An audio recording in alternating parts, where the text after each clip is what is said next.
Hello everyone, welcome to the long-awaited Versus FNAF Ultimate Ranking. Today, I will be ranking every single song from the Friday Night Funkin' mods versus FNAF 1, 2, 3, and even Daycare Death Trap. Yep, all 4. Now, I've already made videos on these mods individually, but a lot of those opinions don't hold up to nowadays, and I just think it'd be a lot more fun to stack everything up against each other. Another thing, as some of you know, this was originally going to be a collaboration between me and the main musician of these mods, Penove, who I kept pronouncing as Penove. That, I feel stupid for not realizing that E was silent. But unfortunately, he told me that he just lost interest in working on the video, which means it's just down to...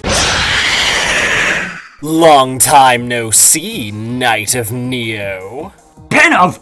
What are you doing here? Dude, please don't tell me that I wouldn't immediately arrive at your location the moment I heard you say Versus FNAF. You think I was just gonna miss this because I'm way too busy on my mods for my own good? Nah, I'm dying inside. But you said that you lost all interest. You can't just drop in after... Actually, I'm not even gonna complain. I'm happy you made it. Before we begin, we have to go over the rules. Let's make this quick. Rule 1, only main songs. No menu themes, no game over themes, no pause themes. That's simple. Rule 2, no covers. I feel like that should be pretty obvious, but they have to be like a legitimate song. There's only one exception to this, but we'll get there later. Rule 3, no songs from the old Versus Freddy or Versus Withered Freddy mods. Just Versus FNAF 1, 2, 3, and Daycare Death Trap. That's it. Without any further delay, let's begin the ranking. Alright kids, this better be good. I was in the forest wrestling with a bear claw when we got the call. Oh wow, look at that. The most obvious bottom spot to ever exist. Yet nobody should be surprised at all. The vocals are bad, the instrumental is bad, the melodies are bad, it's just your average bad joke song. If you're wondering why I included the song at all, it's because this one doesn't fall under the rule of it's not a cover, and it also was in Versus FNAF 2, so I kind of feel like I have to count it. So, yeah. Still, it's not really a song I get mad at. Sure, it's bad, but like, I don't actively hate it. Well, actually, this song, nay, this masterpiece is beyond all human comprehension. Okay, and I can't say anything remotely nice about this, besides a funny voice line in the middle. It is, however, Poria's best musical accomplishment, in my humble opinion. Wow, I mean, isn't that just a little bit mean? Maybe, but I want you to try and name a better song that Poria made. And no, Poria didn't make Flashing Lights, he just added FNF vocals onto it. I got nothing. I rest my case. You have made me so much angry. I'm going to turn into Satan now. Look how they massacred my boy. Well, with the joke out of the way, we only have the actual songs left, and of course, what else could be last place except for misconception? I mean, what did you expect? After all, this is the most disliked song in the entire series, not counting the joke song. Last time, my focus was completely on Freddy's chromatic. It's awful. It does not fit Freddy at all. It's significantly less interesting and pleasant than the chromatic used for literally every other song that Freddy's in. And it's extremely annoying.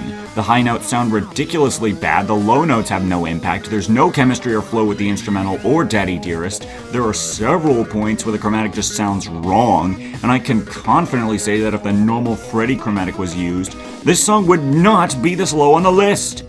But it wouldn't actually be that much higher because there are still several other problems.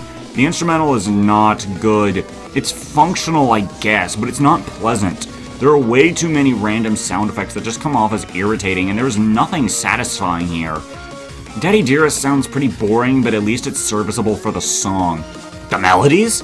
They are so forgettable and honestly very bland, especially in a series where the melodies are often the biggest highlight of these songs. And honestly, outside of Freddy's Chromatic, the worst part of the song is how long it drags on for. Being a 4-minute song is ridiculous. There is no reason this song should be that long when every other joke song is so much shorter. I thought maybe after all the thousands of times I've listened to all of these songs, this one might grow on me, even a little bit. But no, if anything, it made me hate it even more.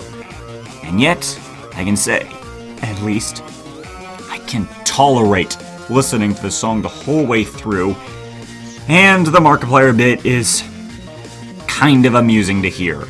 The song just has so many bad decisions attached to it, it wasn't hard to pick it out as the easy worst. I can't even see the defense for this song. People try to give defenses, but every time I hear them, all I can think is, are we listening to the same song? Because I'm pretty sure we're not. Misconception for me is interesting. I hate that Freddy Chromatic. Thanks, Neo, for pointing out how awful it is compared to that heavenly original. And no flame to G, but he doesn't even use Daddy's Chromatic correctly either. It sounds really off as well the more I listen to it. All that said though, I think anyone who hates this one needs to realize that the only real major issue besides the chromes that it hosts is its terrible repetitiveness. Y'all know I defend this song to death, but honestly this song has even worn thin on me. Please, Mr. GlitchX Peridot, grace us with a version 2 of this one. I know you can do better than this original. Wow, I didn't even think about that, but yeah, not only do both of the vocals suck, but it is repetitive. I don't know how I didn't notice that before. Well, add that to the list of reasons Misconception is the worst song in the series, outside of the literal joke.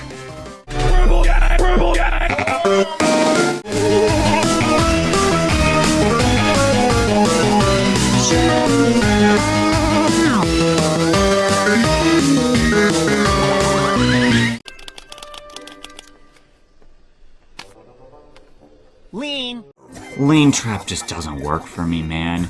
It's way better than Misconception for sure, but it's still a really weak song. Most of the melodies feel like Thunder was just throwing things at the wall and hoping they would stick. The instrumental's pretty weird and has a lot of random sound effects that just don't sound very good and come off as more distracting rather than adding anything. The first half is fine, I guess, but the second half is extremely sloppy. In fact, that's kind of how I describe the entire song. It's sloppy. Lean Trap's vocals are certainly better than Misconception Freddy's vocals, and that's not saying much. They often feel kind of overbearing and a bit on the unpleasant side. At least it's not 4 minutes long. That's its biggest saving grace, but still, outside of like one turn, I really don't care for this song at all. Lean Trap is easily one of Thunder's worst songs, barring the elephant in the room that we will get to later. I won't say my funny lines saved it, or that it's unlistenable, but it is just pretty mid. And the joke it is based around isn't even funny anymore. Oh my god, guys, Lean! Remember that? Yeah, Grandpa, let's get you back to bed. It's not terrible in every way. I have some elements I actually enjoy about this one, but this is, in my opinion, the worst stain on Versus FNAF 3. Barring one other disgusting song that isn't Misconception, that song stains far deeper, and while Neo put it way higher than me, I will be showing it no mercy. Ominous!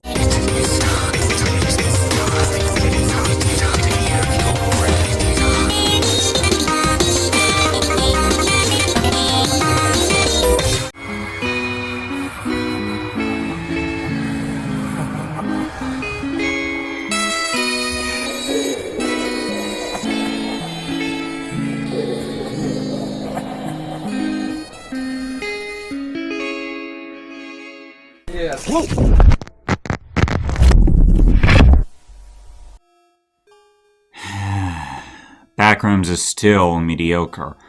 I'm not going to spend too much time talking about this one, so I'll summarize my thoughts simply. Melodies are fine, actually in a vacuum they're kinda decent, but they don't really land thanks to Shadow Freddy's vocals.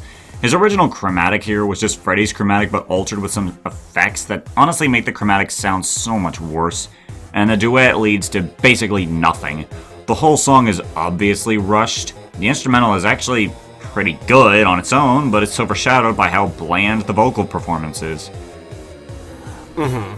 Backroom was based on a Vanny song for a FNAF security breach mod that I was working on a while back, the same one I made Broken Inside's original variation for. When Poria asked for a Shadow Freddy song, I didn't want it to go to waste. I should have. So I gave it over to him and added some various tweaks. You ain't missing much with the OG, don't worry. It certainly doesn't hold up, but I don't really think it needs to. The song exists to start the story of Shadow Freddy, and it serves its purpose. Could I give it a facelift to make it work more? Yeah, maybe. But would it kind of mess up the story? Again, yeah, maybe. But hey, maybe one day. Yeah, from a story perspective, I can see the defense, but from a song perspective, there's very little here that Enigma and Until Next Time don't already do, but way better. Agreed. I think Backroom is just a first stepping stone, but not really a place to come back to unless you want some nostalgia of simpler times. That being said, though, I actually have quite the soft spot for this one, so I'm giving it some extra points just based on my personal bias. Also, I want to randomly mention that the whispering voices in the background are really cool. It's actually a really nice trick, and I think they should be an Enigma and Until Next Time, just personally.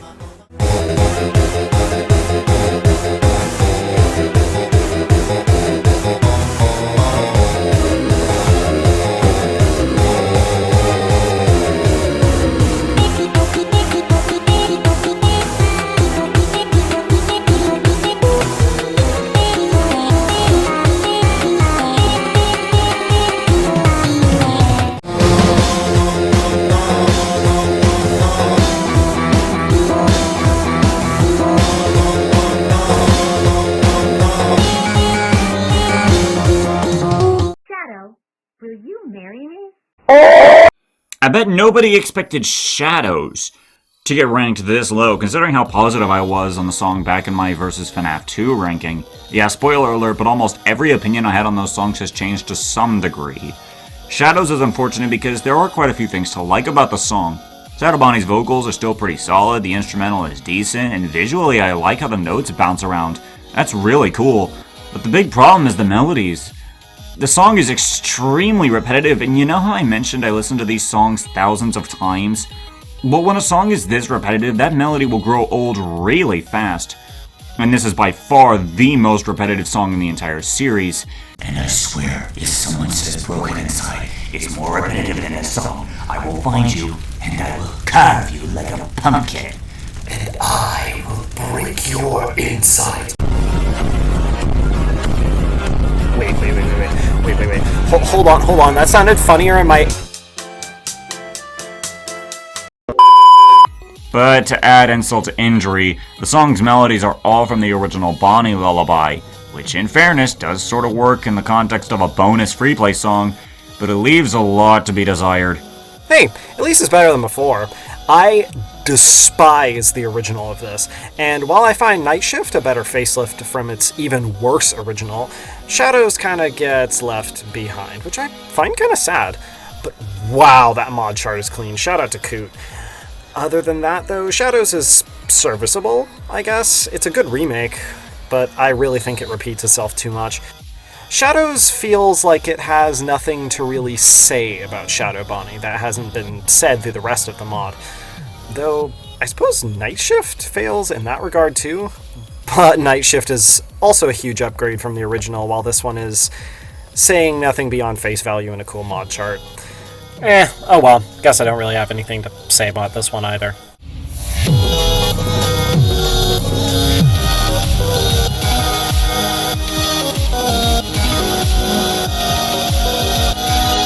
Did somebody say waffles? No. I have brain damage. I do not care for brain damage. Okay, I guess that isn't entirely true. It's a perfectly okay song.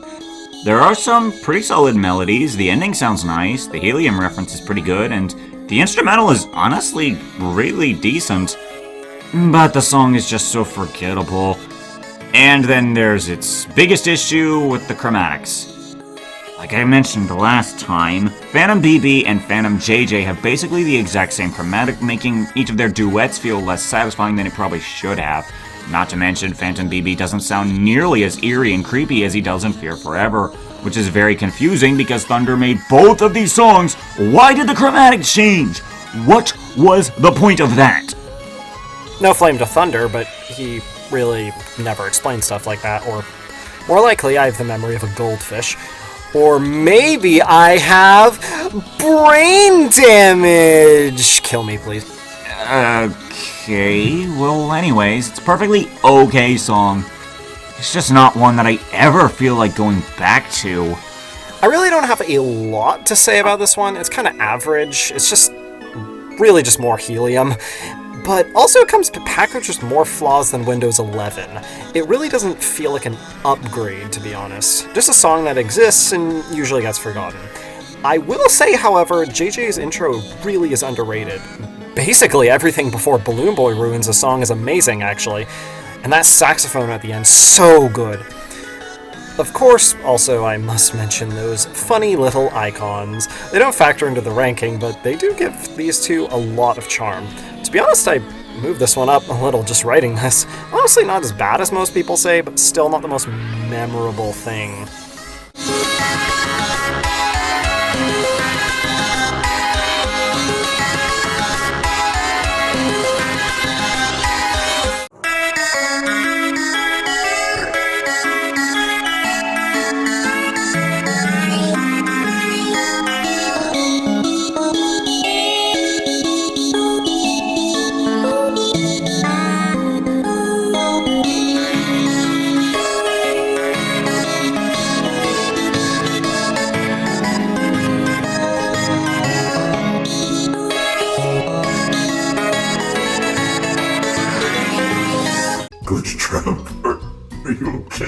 You know, we've talked about at least one song from Vs. FNF 1, 2, and 3. I feel like it's about time that we covered Daycare Death Trap's weakest song, right?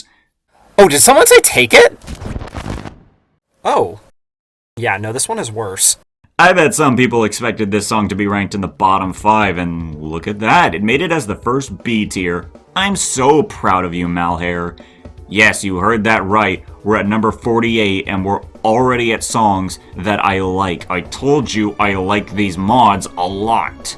Last time I ranked it as a C tier, actually, in my initial Take Care Death Trap video, so what changed between then and now?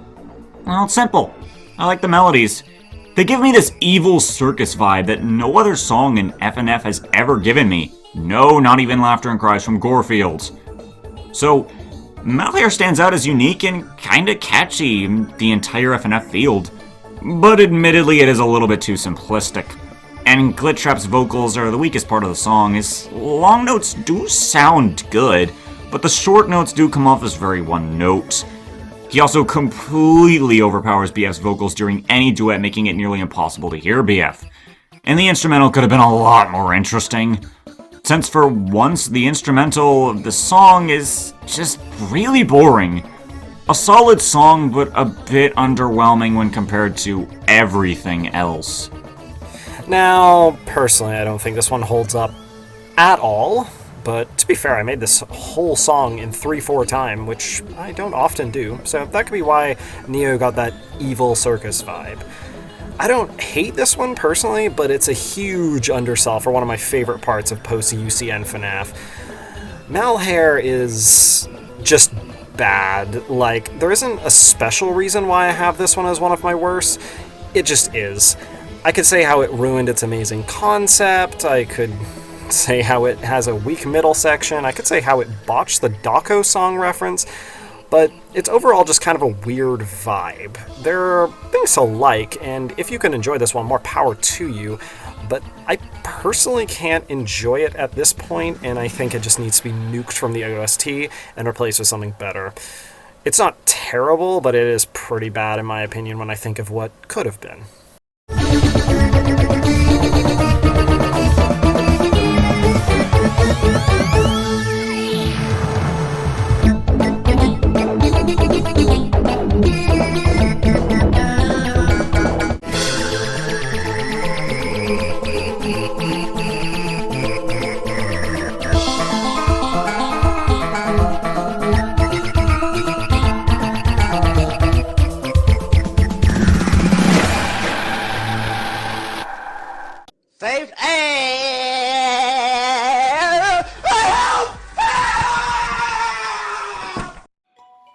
You know, I almost didn't count this song for the video, but after a while, I ended up changing my mind. Alright, let's get the elephant in the room out of the way. The song's a cover. That's kind of its biggest issue. And yes, I did say in the rules that covers don't count, but this is the song that gets the exception for a very specific reason. This song has some kind of important context to go along with it. Mainly in the fact that this, Shadows and Night Shift are, well, in Versus FNAF 2 anyway, they are remakes of old songs from Versus Withered Freddy, an old mod that Poria made, which, that old mod is horrendously bad. The songs are garbage. They are awful. However, Flashing Lights, at least in that one, was the most tolerable of the three, but even then, wasn't all that good. This version is leagues better without a contest. I mean, I guess you can apply that to all three, but it's especially true here. And the instrumental is entirely from Tehusta, while the vocals are all done by Poria himself. I actually nearly did this song, but due to last-minute stress and lack of interest after grinding really hard on Golden Vengeance, I decided to drop it. Thunder also declined it, so Poria ended up doing work on this, but it pales in comparison to his work on Freddy. No! If you told me to rank this one back during Versus FNAF 1, I would put it way higher. I was a big fan of this one back then. Now, as the series progressed, not so much. The remake didn't really make anything much better, in my opinion. It's still a banger, but not really anything I'm crazy about nowadays. I have to admit, these vocals are actually really good. The puppet sounds great, and BF has some good slide to his vocals. But there are a few points where BF is kind of quiet, and the final duet of the song really just sounds messy. It's a fine enough bonus song, and its context does allow it to at least be on the list, but it obviously wasn't gonna land very much higher.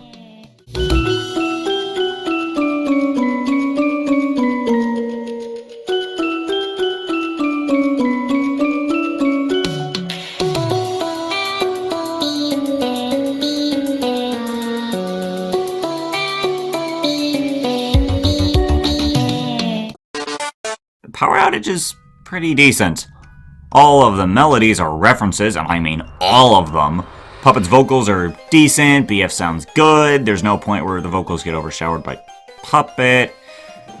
The instrumental sounds decent. I'm really not a big fan of Megalovania remixes pretty much all of the time, but this one's fine. It doesn't blend super well with the FNF style in my opinion, and I personally find this song to be kind of forgettable. And not that it's bad, just I kind of just forget this one exists half the time compared to everything else. Power Outage is a very storied song in the Undertale AU scene. This FNF song was based on a Megalo of the same name by Shaxus, I believe, who also made the Knights Unwinded AU to go with it. It is one of those simple character swaps where Freddy is Sans. The song was remixed by a lot of people, including twice by me. That second version got some FNF vocals slapped on, and now you have a Puppet song. Fun fact, this was originally supposed to be a Freddy song rather than Puppet singing it, and Puppet was going to sing Inside the Shell. I never talked about this anywhere else, not even with Poria, since that switch happened on my end. I think it was a good change, although Power Outage really should have gotten changes, since it's barely a step above the original Megalo. And for my opinion, it is just that, barely a step above the Megalo.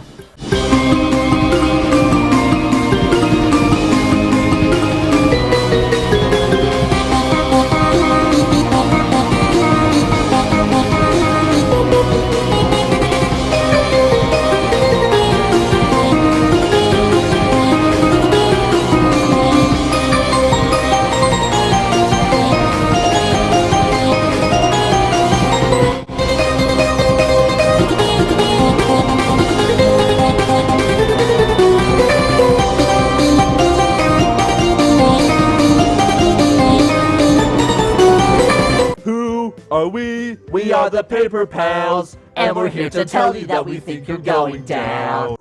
Sorry, Party Room fans, but this is not one of my favorites. I mean, I'll give the song credit. It's good, but it's just not that good. Firstly, I'll talk about all my positives. For one, I think Paper Freddy and Paper Bonnie sound pretty good. a little too similar to each other, which does kind of weaken their duets, just like in Brain Damage. But otherwise, on their own, they sound good. The instrumental is mostly really good. And the charm of this song is off the charts. Not to mention the ending sounds really good, especially.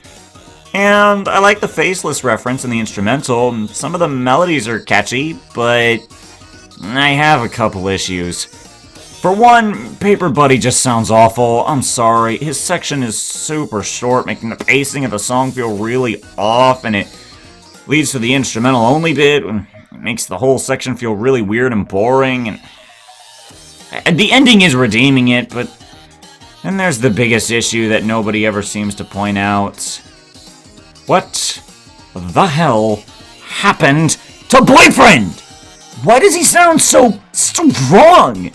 His vocals are really annoying, and it's the only time in the entire series where BF is actively dragging the song down. If he sounded normal, I'd probably like the song more, but as it stands, I cannot bring myself to rank this one any higher, because that just irritates me. Also, you know what's weird? The old version of Party Room, BF sounded fine! Why, Thunder? Why do you keep doing that with your chromatics?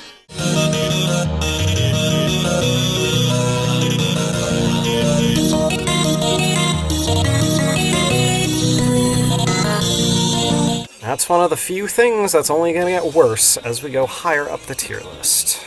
I personally really love every bit about this one.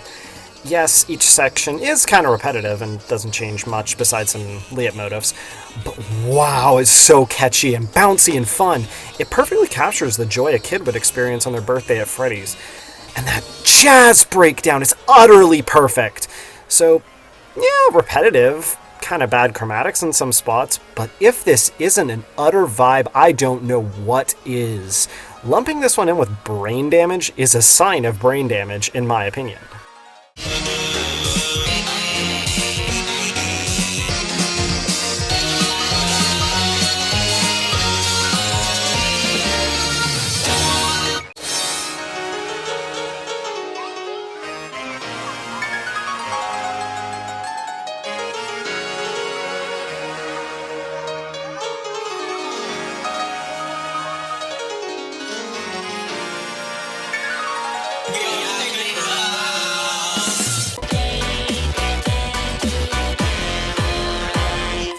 Terrorizing is a weird song, but I still like it. For one, I like how uniquely chill this one is. Unlike almost every other song in the series, this one is just simple and honestly kind of relaxing. Bonnie's guitar sounds decent here, although it is noticeably not as good as it is in First to Go, but still sounds really good. The melodies are decent in their own right. There really isn't much wrong with this song, I just don't think it's as good as so many other songs from this series. That, and if I had to nitpick, this one really doesn't feel like it's FNAF themed at all. The power outage sound effect is used, sure, but that's kinda it. No FNAF motifs, no other FNAF sound effects, and compared to so many others, no real FNAF vibe. It sticks out both as unique and kinda like a sore thumb, which is really sad because on its own, it's a decent song. It's also the only song in the entire OST, besides the vs. FNAF 1 menu theme, made by Mac Bros.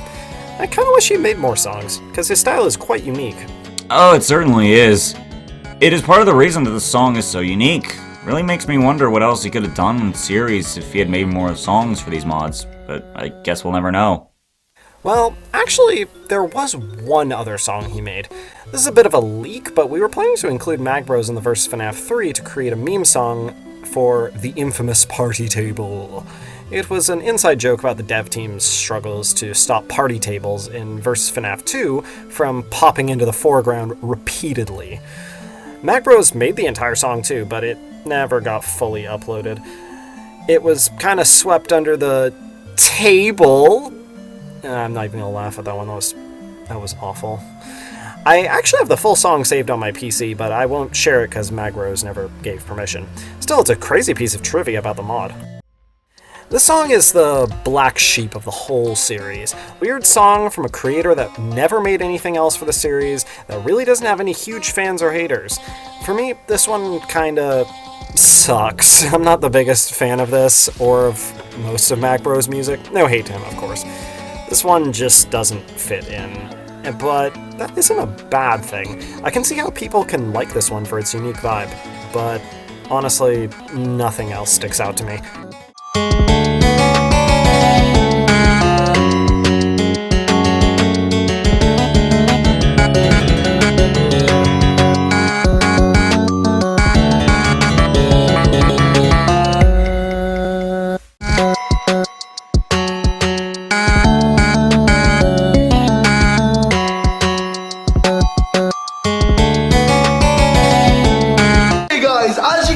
I'm currently playing some Xbox right now.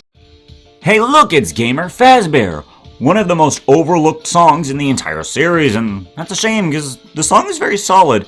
There's nothing crazy and it certainly has its weak points, but I find it to be a good song regardless. The first half is honestly very strong. Toy Freddy sounds good, the instrumental is good, the slow note part is easily the highlight of the song, and the ending is just funny, might as well throw that out there. But there's also the second half, and look, for a literal vacuum, this chromatic could have sounded way worse. But still, Mr. Hogg doesn't sound great. Although I will admit, I do kind of like some of the melodies that Toy Freddy sings in the second half. I just can't really focus on them very well due to the distraction of Mr. Hugs. I swear I don't hate that chromatic, but it's just, it's the most noticeable flaw in the song. But you know what? I feel like this song has so much potential for covers and remixes like Bite from Orpal Guy. A gamer raging over a difficult game sounds like it would be hilarious with enough imagination applied to the remix. Oh, thanks for the idea. One sec, I gotta make a gamer Penove raging at League of Legends song now. My genius is working already. If I had the ability to make covers, I would totally make a cover of Gamer Fazbear based on my experience with a certain Cuphead boss. Really goes to show how much hidden potential the song is in that regard. I have barely anything to say about this one that you didn't say. I actually was the one who came up with the idea, but honestly I wish I had done the song. I personally think I could have done better, but that would have forced me to sacrifice quality in other areas. Hey, maybe someday you'll get Gamer Fazbear Penove edition. Doubt it, but this is on the cards if you guys beg hard enough and stop begging for versus FNAF 4.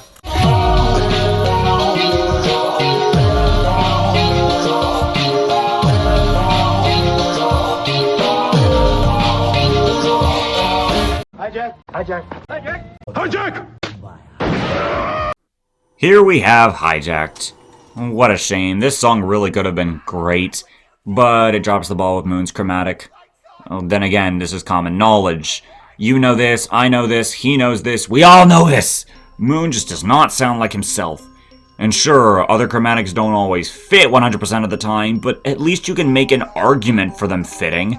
But here, no, Moon's voice is just far too different. But at the end of the day, that's really the biggest issue.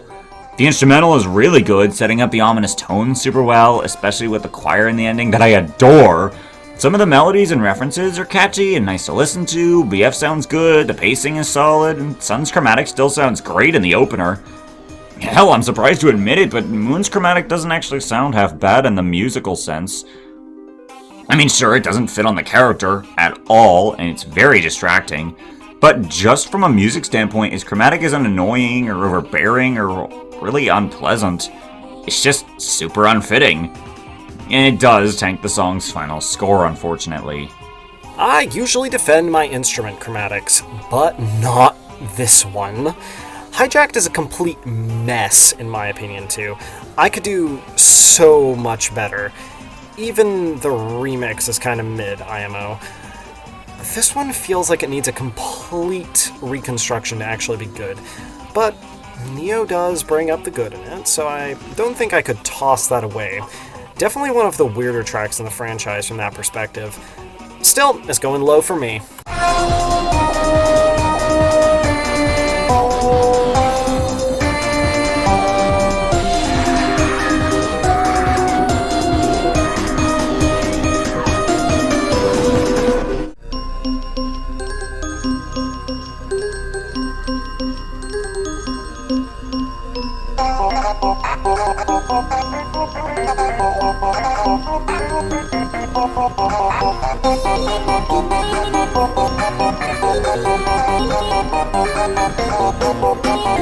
You're my friend now. I don't care what anyone says, New Friend is actually decent. For the first song of Daycare Death Trap, a remix of the Daycare theme is a pretty good way to start the mod. Sun's chromatic is still amazing, and the instrumental has its charm. The duets are nice. I also like the way it ends. I admit it could be a lot better, a few more original melodies here and there, and the song definitely feels a little too slow. But the remix of this song, oh, it made it an easy S tier.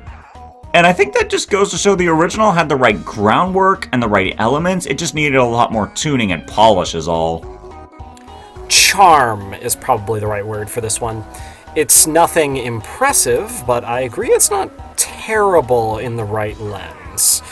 I actually can see why you're putting this one above two other Daycare Death Trap songs. It overuses the Daycare melody though it at least fits the character in the scenario. It's really short and I feel I could have done better.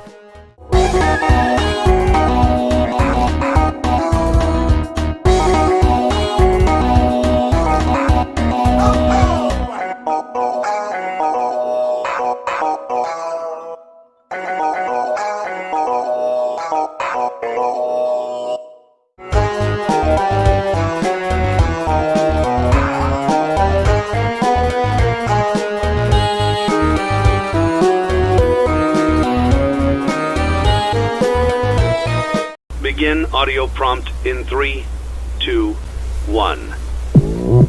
Hey look, it's my least favorite of the With Animatronic songs. Yada yada yada, we all get it. The ending isn't good. Can we move on and stop hating on the clear best of the Withered Week? Hey, you're the one that messed up the ending. Don't get mad at me for pointing it out. Yeah, the biggest issue would probably be the ending just being cut off and leaving hanging for like 8 seconds of just pure silence. It's really annoying. But another big issue with the song is, no offense, but how empty the song feels during that last pop-off, especially with the instrumental just doing nothing complimentary during all of that, what should be the highlight of the song.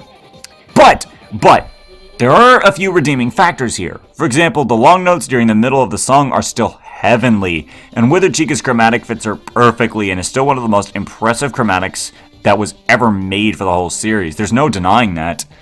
Not to mention the actual main melodies are really catchy. And given how you're going for an uncanny effect for Withered Chica, I gotta say, you did achieve that sense of eeriness pretty well. The song has a ton of personality to it some other songs from Vs. FNAF 2 don't really have. It's just a shame that ending feels so underwhelming, because the song has so much good going for it. But for it to end on the weakest note, it really does kind of hurt. Fair enough. Broken Jaws, for me, captures a genre I've never really touched on my love for. Trance. It has such a spacey and out there vibe to it, like you're encountering some sort of ghost or something that's been hidden or locked away for so long. The gating effect through the pads and on Chica's voice is absolutely amazing, given how her actual voice has that effect. Yeah, I actually agree the ending is rough, and I really should have given it a better fade out. Imagining a ghostly, creepy fade out in this one would work wonders. I also do agree the pop-off isn't super strong, but I feel if it went any harder, it would actually ruin the mood. Overall, I love this one, and I don't understand why other people really don't. The chromatic is one of my favorites in the series, and I can't get over the place it puts me in when I hear it. Broken Jaws is super solid, but let's see why other Withered songs rank higher for you. Oh, speaking of...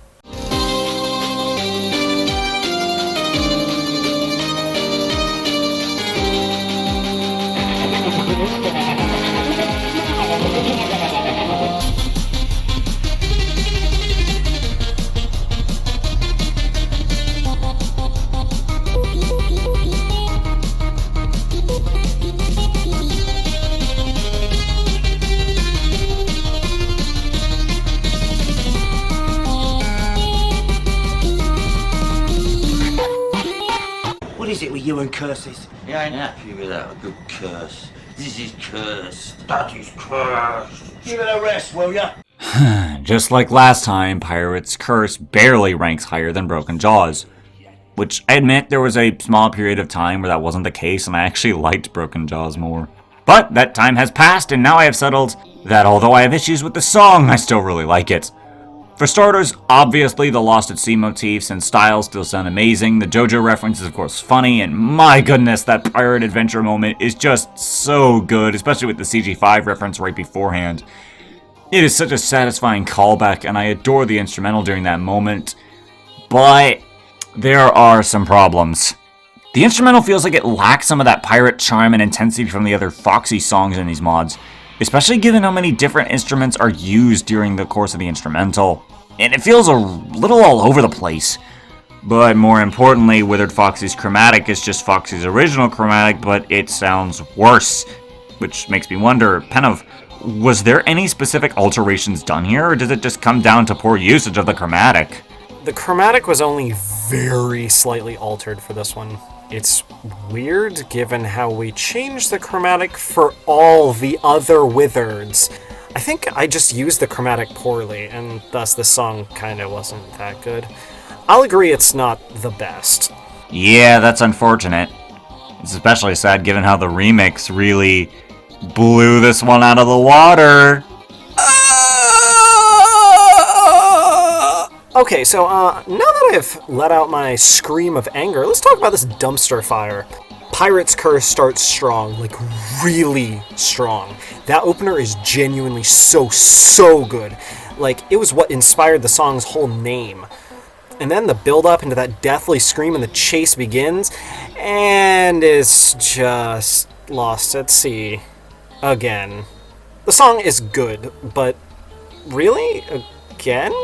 The song is nothing but a bunch of references. Forget all that crap about Golden Vengeance being just a bunch of references matched up. This song is nothing but reused content. Now, to be fair to it, it reuses most of it to actually great effect, genuinely sounding intense and heart-racing as you dash from Foxy through the halls. But then, the best reference, Let Me Through. Man, I don't like CG5 lately, but this song is super nostalgic for me. This segment just hits so well as a calm part to build to that epic finale, which, even if it is more references, is better than Lost at Sea's ending in so many ways.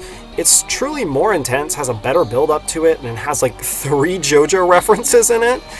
Pirate's Curse is still decently low because of the chromatic fumbles and the obnoxious reuse of the Lost at Sea melody, but it is still charming and closes out the Withered Week well enough.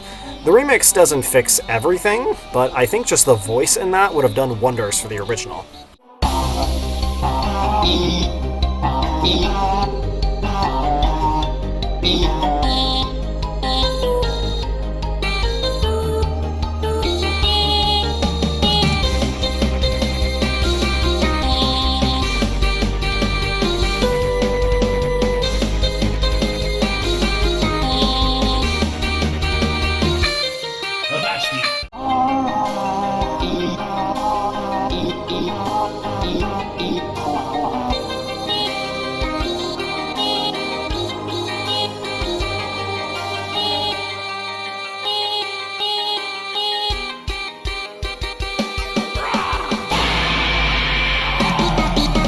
Are you ever going to speak on the alleged video that leaked of you stealing a truckload of helium? I had nothing to do with the helium that was stolen.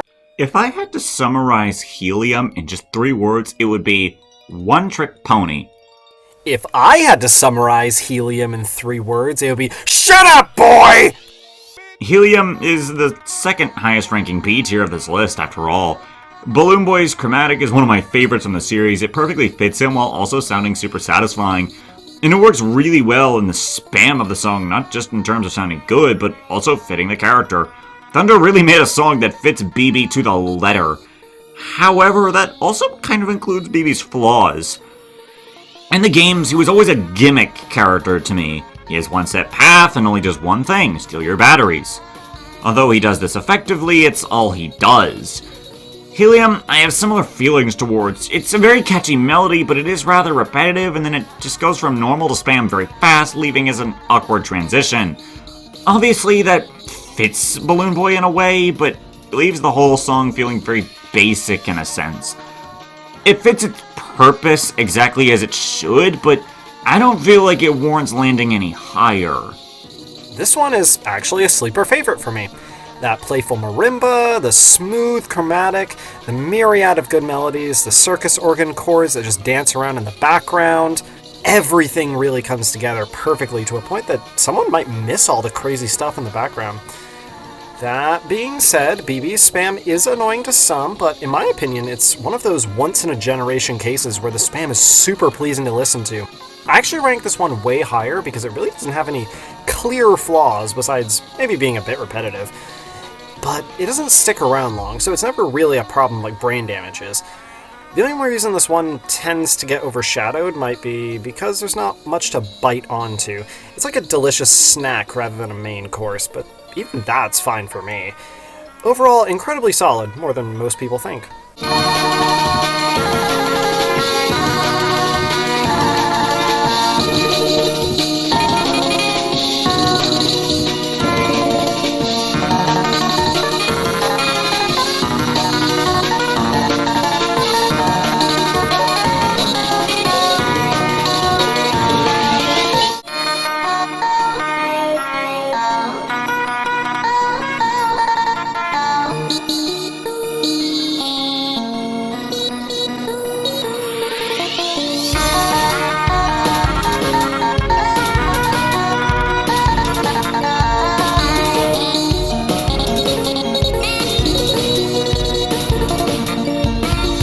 Are we having fun yet?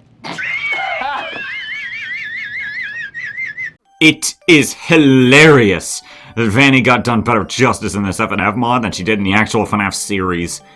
Idiosyncrasy is kind of a banger. I really like the melodies, and the instrumental is surprisingly good, and man do I love the ending. What I sadly don't love is Vanny's chromatic. Not that it doesn't sound okay, it's just more like a Moon situation. I don't think it fits very well, and it feels more like a placeholder chromatic. Although it does fit her better than Moon's chromatic fit him, there's just something off about it. That and both her and BF are frustratingly quiet at multiple points. And at the end of the day, I'm just not the biggest fan of this chromatic on its own. Again, it's not bad, nor do I even hate it. I could never. But it is one of the weaker chromatics of the series, if I'm being completely honest. A lot of the song is well made, though, just the bad parts hold this one back for me. Huge disagree here on the chromatic. In my bias, I think it actually sounds like Vanny's voice in the game. It's like completely monotone and droning. I also like that it can go high up, kind of like her jump scare scream. This song I have a weird attachment to. I can't really say why, to be honest. Maybe it's because I'm fixing up a part of Security Breach's terrible story to add emotional value and depth to Vanny, or maybe I just like it because I use a lot of memorable melodies in it. Either way, this song is another one of my sleeper favorites, like Helium is. It's just an epic and climactic finale like I felt Security Breach's portrayal of her should have been. The intensity in this one, especially at the ending, is just so emotionally driving for me, and it just speaks to a better storyline for this underused bunny woman. Honestly, I get that. The song is generally one of the more liked out of Daycare Death Trap. It just never really clicked that much for me personally compared to so many others. And now, we move into A-tier range, where the songs are starting to get really good.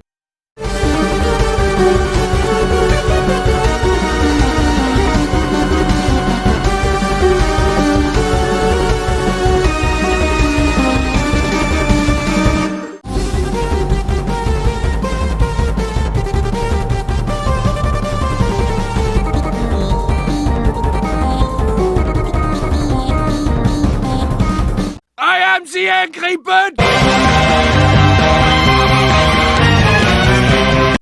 Oh boy, one more bite. This is one of the most divided and disagreed on songs for the fandom. And I have mixed feelings on this song, like a lot of people. So for starters, I love the instrumental. It's the best element of the entire song. That's how good it is. It fits a perfectly chaotic character like Chica and feels properly intense, and hey, it uses bells, one of the most underutilized instruments in FNF songs. And the song uses them so well, and the Living Tombstone melody, while being a bit forced in my opinion, still sounds good. You can't really go wrong with that theme at the end of the day. And the main chorus is really memorable and catchy. As for Chica's chromatic, I think it functions in the song fine enough. It could be a lot better, but for what it is, it's far from bad. But then there's the elephant in the room. Or maybe I should say the cupcake in the room.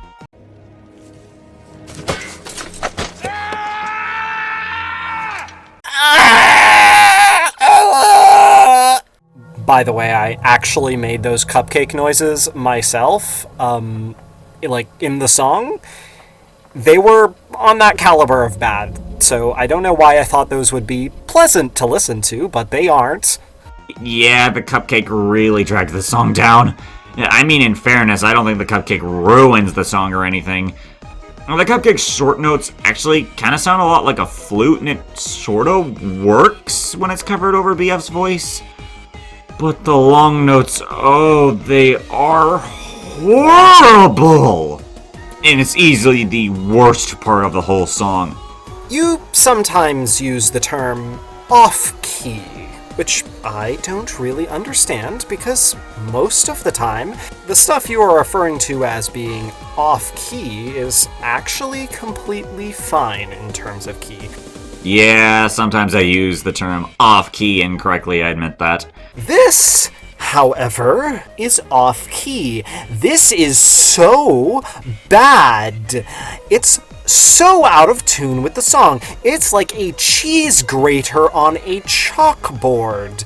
I could understand Defender saying that it's because he's supposed to be annoying, but I don't think that's the case. The cupcake has never personified annoyance. That's BB's job. Cupcake is, I've always seen, as a little gremlin who has violent tendencies and kind of steers Chica's conscience. This isn't that. This is an assault on my eardrums. I'm sorry, Neo, I might have birthed a new age of cupcake haters with that rant. A lot of people already hated the cupcake to begin with, so I don't think you're doing really any more damage. But I gotta be honest, I feel like people overhate the full song just because of the cupcake, and they don't give the other elements enough credit. But at the same time, I could understand if the cupcake's horrible notes do rank the song much lower for other people. True. Anyway, I think One More Bite outside of the cupcake hate is really solid. The latter half of the song is genuinely super catchy. I find myself bopping like crazy to all the fun melodies and references I threw in there. I like the song, even if it's the worst song 3 in versus FNAF 1.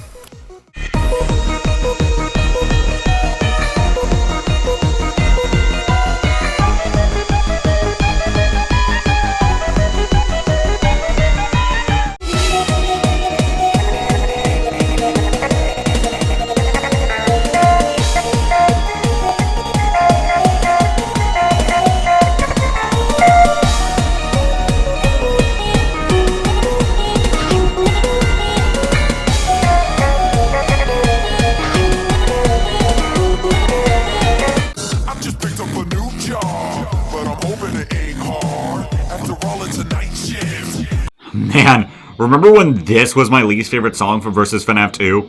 That was sure an opinion of mine. I like this song a lot more now.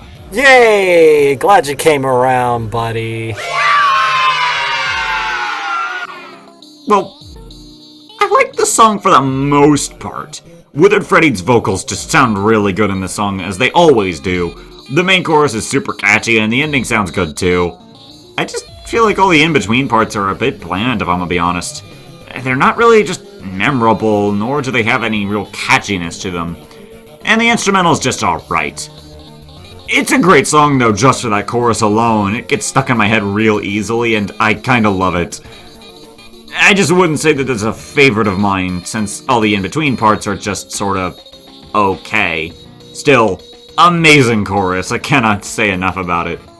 For me, there is so much to enjoy about Night Shift. It feels like exactly what it's supposed to be. an alternate version of Fallen Star. It's a great intro song that could rival Join the Band in my opinion. The main chorus is indeed the best part, and while there is a lot of weird downtime where nothing is really memorable, it serves as a nice rest for the ears after they finish hyping out from that catchy chorus. I'm sorry, I needed to throw that in there. That was like a contractual obligation when I signed up for this.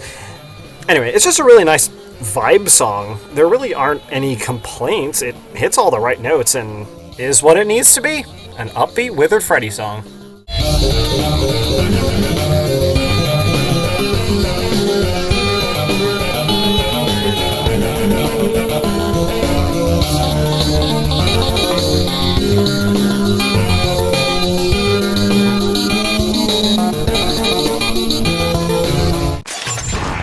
Please take this map. Take a map. Take a map. Take a map. Take a map. Take a map. You're seeing this right. Take it as this high on the list. I'm not taking it back. Get it? Taking it back. Okay, I'm sorry. I was exaggerating in my original Daycare Death Trap video, but only a little bit. I love this song a lot for a lot of reasons. The main one being the ending. The Shut the Door and finale melodies are so good, and the instrumental is solid. And I kinda love Mattbot's chromatic, unironically. It's a really good chromatic. It's just too bad the opening's melodies do kinda suck. But for a joke song, I really kinda have a love for it. It's funny, it's catchy, it's just plain fun. I hate that this one has grown on me. It's genuinely catchy. I understand it now. Ha ha! I've converted you into a Take It fan, let's go! Hey. I'm not fully sold. I just said it's catchy, but that's mostly because I stole from two way better songs to achieve that. I will give this entry about as much effort as I gave the original, and just say that Take It is solid. It's not terrible, it's not good, it's solid. Don't blow that out of proportion, please. Well, I'll take it.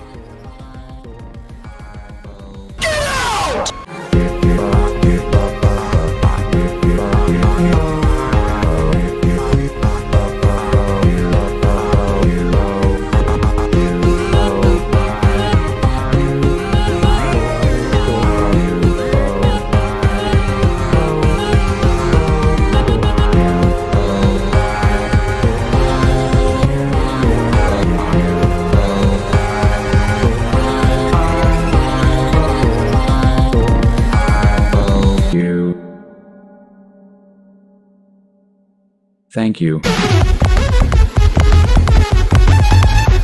Nice hat. Thanks! I was being sarcastic. Well, I stole your face!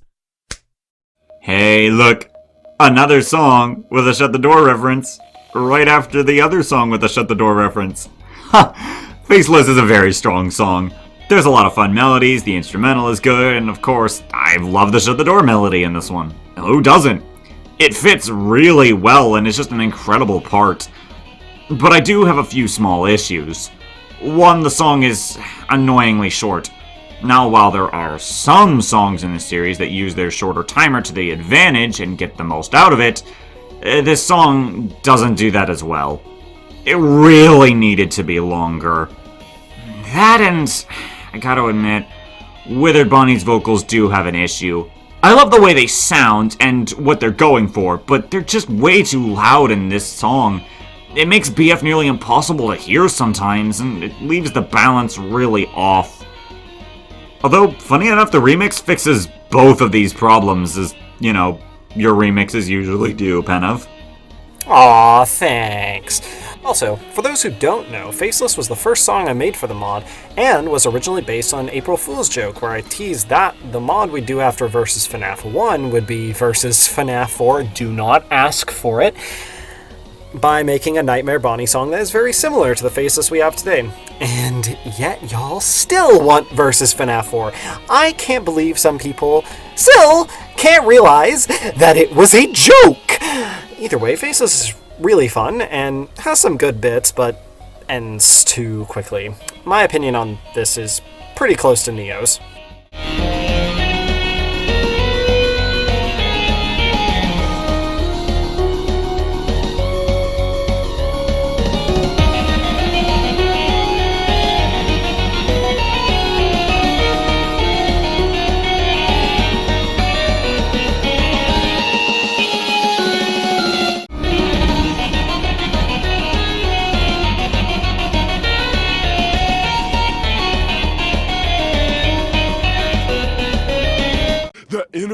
machinations of my mind are an enigma. Enigma is such a step up from Backroom, it's actually kind of insane. Shadow Freddy sounds way better, no longer having the bad chromatic that just was a distorted Freddy chromatic. He actually sounds unique and pretty good here. And of course, Shadow Bonnie sounds as good as he always does, and the instrumental is solid, and so are the melodies. There's even a cool Skyhacked reference in the song that most people don't ever notice. But I do have a couple of small gripes when it comes to Enigma. One, I feel like the melodies in the second half aren't nearly as interesting, and the instrumental feels a lot more basic than in the first half. And Shadow Bonnie does completely overshadow Shadow Freddy in the duet section. Funny wordplay is funny. That, and I do get that it feels like Shadow Freddy is more learning, but honestly, I kind of feel like the first half is just the solid section, and then Shadow Bonnie coming in the second half just feels sorta there. Like, it's not great, I'll be honest. I mean, if you wanted to give a story argument, you could say that Shadow Freddy's trying to get used to having Shadow Bonnie there, as he started on the right foot, but then Shadow Bonnie enters in and it just complicates everything. I don't entirely feel like that's the greatest defense from a musical standpoint, but from a story standpoint, it is kind of a nice little thought to have. While this one is definitely better than Backroom, I still felt there was something missing from this one. I could throw the excuse of, oh, it's Shadow Freddy learning, but honestly, I think that even back then, I could have given it more effort. Like, all the Shadow Freddy songs, it's the capstone of the mod at the very end, and the last one I made. Maybe I was just blacking out near the end of the marathon that was Versus FNAF 2's soundtrack. The remix fixes a lot of the issues, but then again, I really don't think it captures the essence of the original anymore. I mean, it wasn't really a remix anyway, more of a reimagining.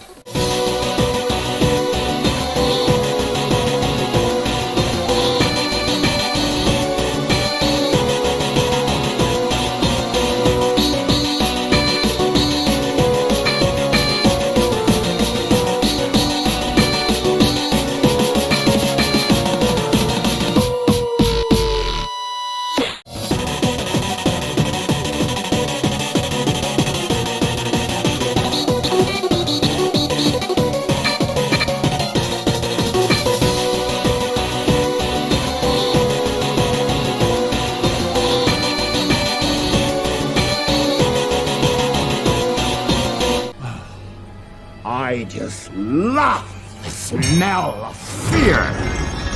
There's a lot to cover with this one. Starting off with Phantom Freddy's phase, I enjoy some of the references here, especially with the Fallen Star reference and especially the FNAF World boss fight reference. That put the biggest smile on my face hearing that, given how I might be one of the only people alive who considers FNAF World to be one of my favorite games in the series. Phantom Freddy's chromatic is pretty alright for the most part, though a little muffled during the faster parts that I think it could have used a little more polish. Oh, the instrumental, though, is godly with this phase, especially with the choir. I feel this is the most solid part of the song. Nothing besides some small nitpicks for me. It is genuinely a bop with that build-up and breakdown when Phantom Freddy appears in your face and starts a second phase. I have nothing bad to say about this one. The melodies are so catchy and introduce us to the Phantoms really well. Those choir hits give me chills, and the build-up increases the tension perfectly, and the second phase has the correct amount of hype for the correct amount of time.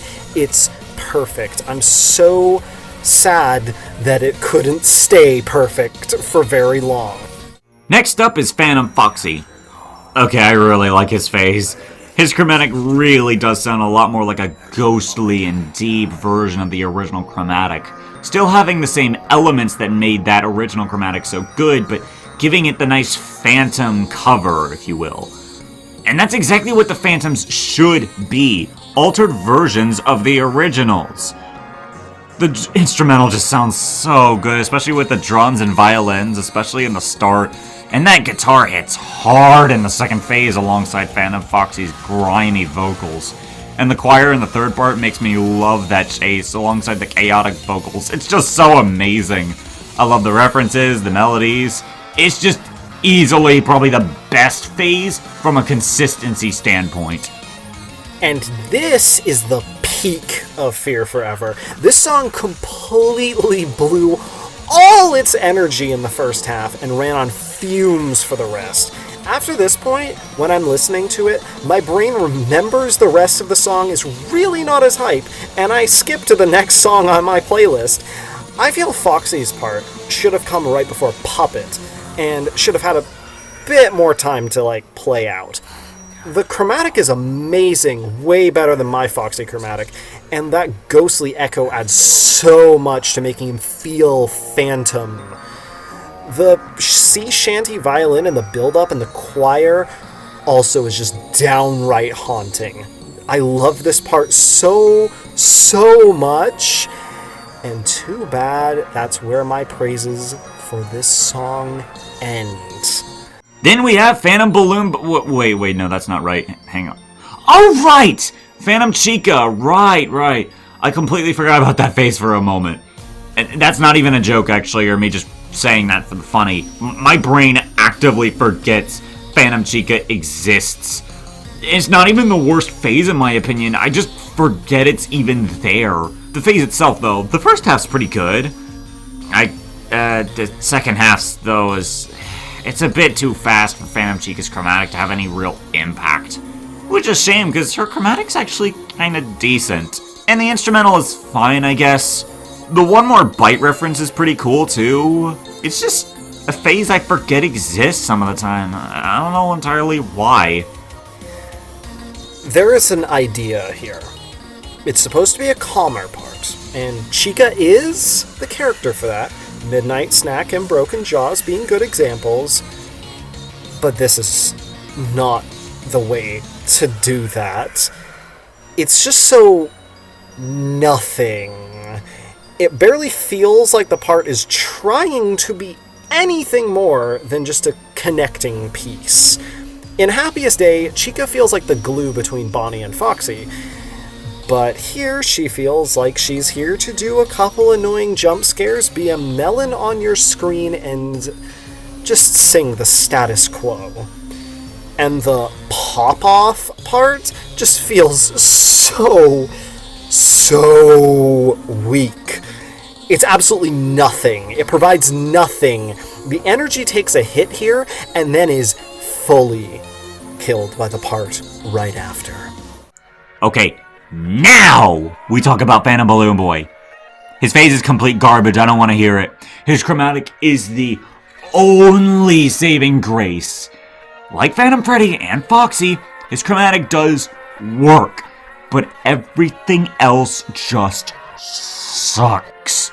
The opening reverse part isn't creepy or ominous, just boring and feels unnecessary. The pacing of the song has now been shot through the foot with how slow it is, and I cannot stand BF singing here. Why? If this song was going to have lyrics, I cannot for the life of me understand why anyone would scrap the ending lyrics instead of BF's lyrics. They had nothing, and instead they sabotage Everlasting. BF singing here takes away the surprise of him singing in that song.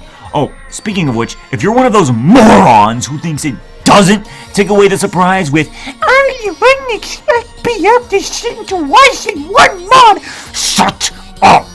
That excuse is so unbelievably stupid it hurts my brain. He never sings to begin with. So if he sings once in a song where there was no build-up or payoff for those lyrics, then him singing in Everlasting is just, oh, I guess he's singing again. Cool, I guess. Screw you, Phantom Balloon Boy, and screw the stupid BF lyrics. There is no defense for this phase. I hate it so much. It single-handedly dragged the song this far down on the list, and it wasn't for the fact that the song is an amazing phase after, I seriously would have ranked this in B-tier territory. Oh, and then there's the instrumental. It feels mid. It's got the bells and some background ambience, but it's just really boring without any vocals, which they only make the song weaker. Thanks for that. This part is absolutely terrible. But instead of repeating all the things Neo said, which I absolutely agree with, I want to also say my own little naggle with this. What a garbage, yeah, I said it, garbage rhythm this part has. It completely throws away the energy and the hype. The last semblance of hype that Chica left behind is killed right here. The transition is downright awful, and leads Mangle's part to be even worse.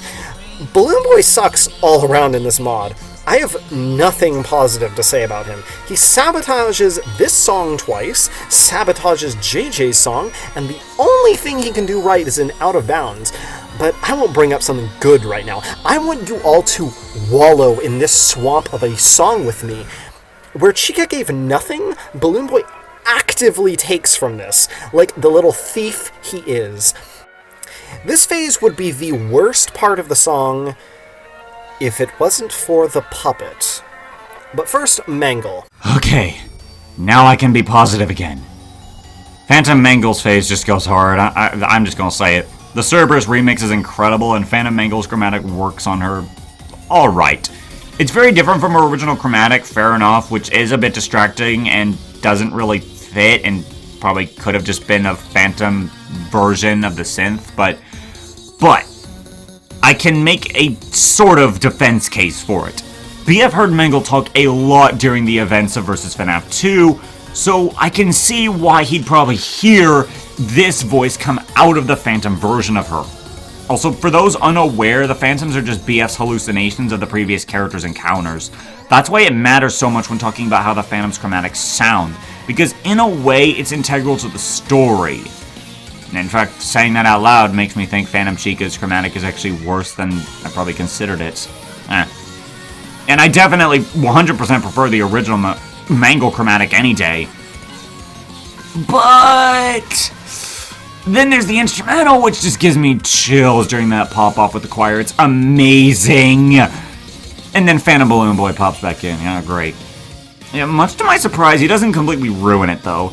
Him and Phantom Mangle don't really have any chemistry when they both sing in their brief duet, and it's basically impossible to hear Mangle during that point.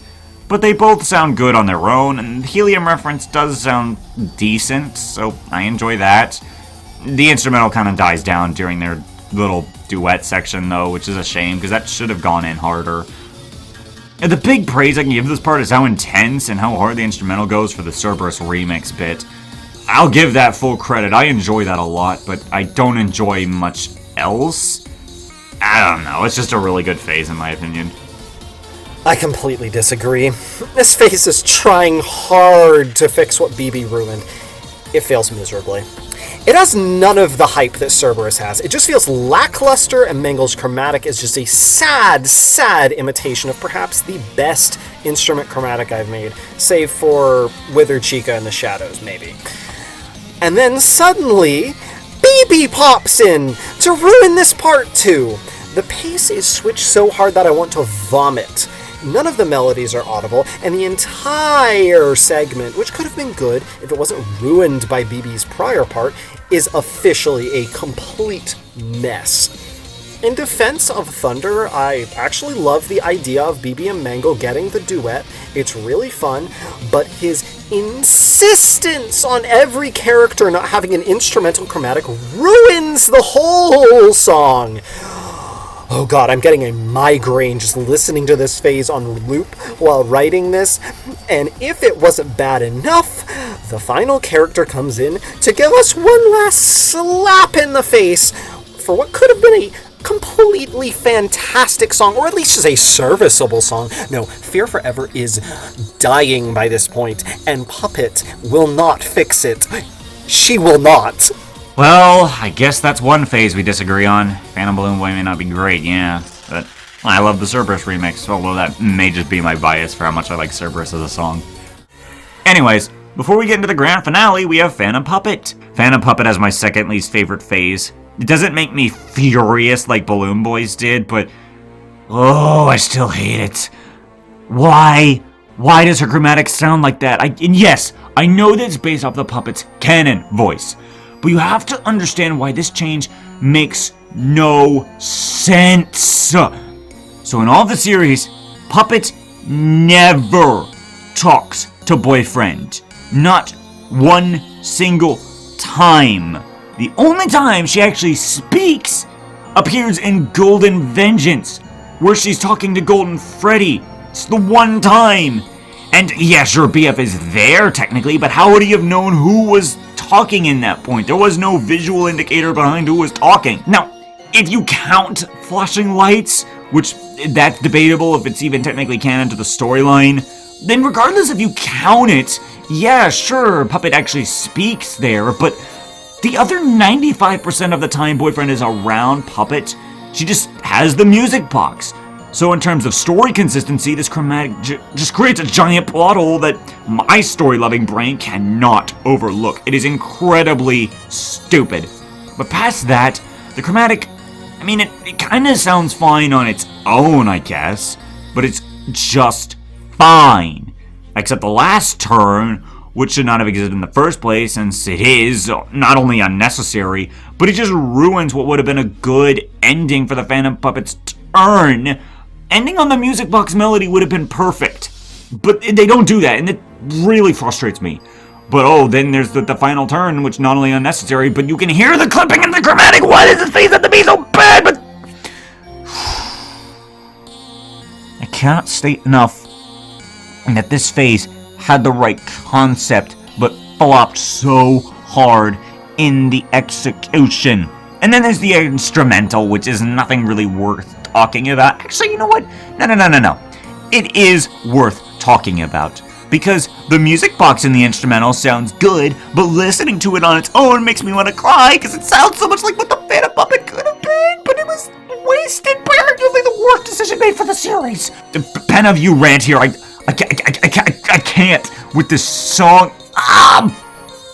Ignoring the awful chromatic issue, which is incredibly hard for me not to rant about, this part has absolutely no emotional weight for me. This could be the most heartbreaking, tear-jerking end to the song right here. BF's closest ally, the one who protected him through 2 games prior, twisted by his own paranoia and mania into a monster. In the singing part that got scrapped, Puppet said, "I'm done saving you. You don't deserve it." And I have to pat myself on the back. It encapsulated what this phase should be perfectly. Without that line, the part can still work if it shows that kind of emotion.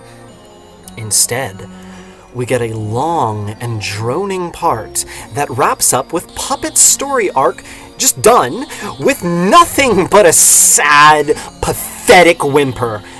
And then the scrap singing part just like drones on further instead of being removed like it needed to be. It's miserable, honestly. No hate to Thunder, again, because I have been vicious to the song thus far, but I still have got a little more in the tank for this one, because there's one last little bit to this thing. Okay, then there's the final phase with all the Phantoms singing "We Are the Phantoms." I think that's a genius and perfect way to end the song. In concept, I think that's brilliant. It almost works. I only have 2 small gripes. The bell on the instrumental is irritatingly loud, and there's nothing really to counter it, so that stinks. But more importantly is the Phantom's chromatics. Yeah, good luck hearing them all, because Phantom Freddy and Phantom Foxy are so much louder than all the others, it's basically impossible to hear Phantom Puppet, or Phantom Mangle, or Phantom Chica. Phantom Balloon Boy is slightly audible, but the other girls, nah, you can't even slightly hear them. Yeah, cool reference, blah, blah, blah, blah, blah. It's a good feat to make all the characters sing at once, I'll give it that, but the bells hurt my ears, and the whole ending is just too loud and messy in the instrumental, with the bass and the high end being super messed up for some reason. I would forgive these blunders if the part was not made completely pointless by how much the song was already ruined. What a mess! A mess indeed. Like, everything about this song, except Phantom Foxy's segment, has some kind of small or giant flaw. But there are saving graces. Like I said, Phantom Freddy and Phantom Foxy, they sound pretty good, and Phantom Mangle's section, in my opinion, is really decent. And there are elements of Phantom Chica and Phantom Puppet that, in a way, could have been brilliant, especially that's true with the ending. There's a lot of positives and a lot of negatives. And give the song credit, I am impressed that the Phantoms all were managed to fit into one song, and to give the song a little more credit, it does spark my creativity in a way that not a lot of FNF songs do.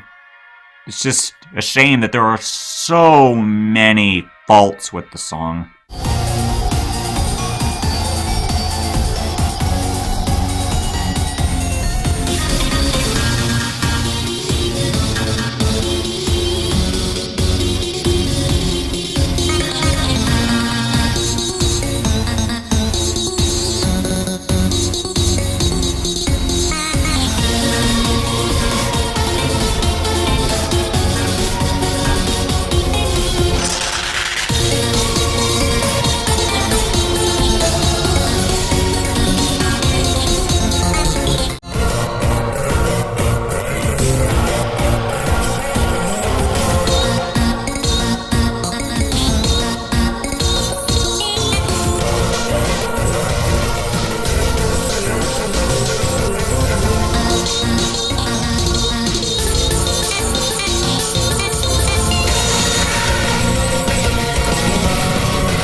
Revenge. I must have revenge. Endo Revengeo. This is an amazing song. Phase 1 with Endo 01 is a good way to start the song. Nothing super exciting, but nothing bad either. 01's chromatic is decent and works fine enough for the beginning of the song, and the First to Go reference is amazing as always, and the instrumental is nice and decent. It's pretty catchy too.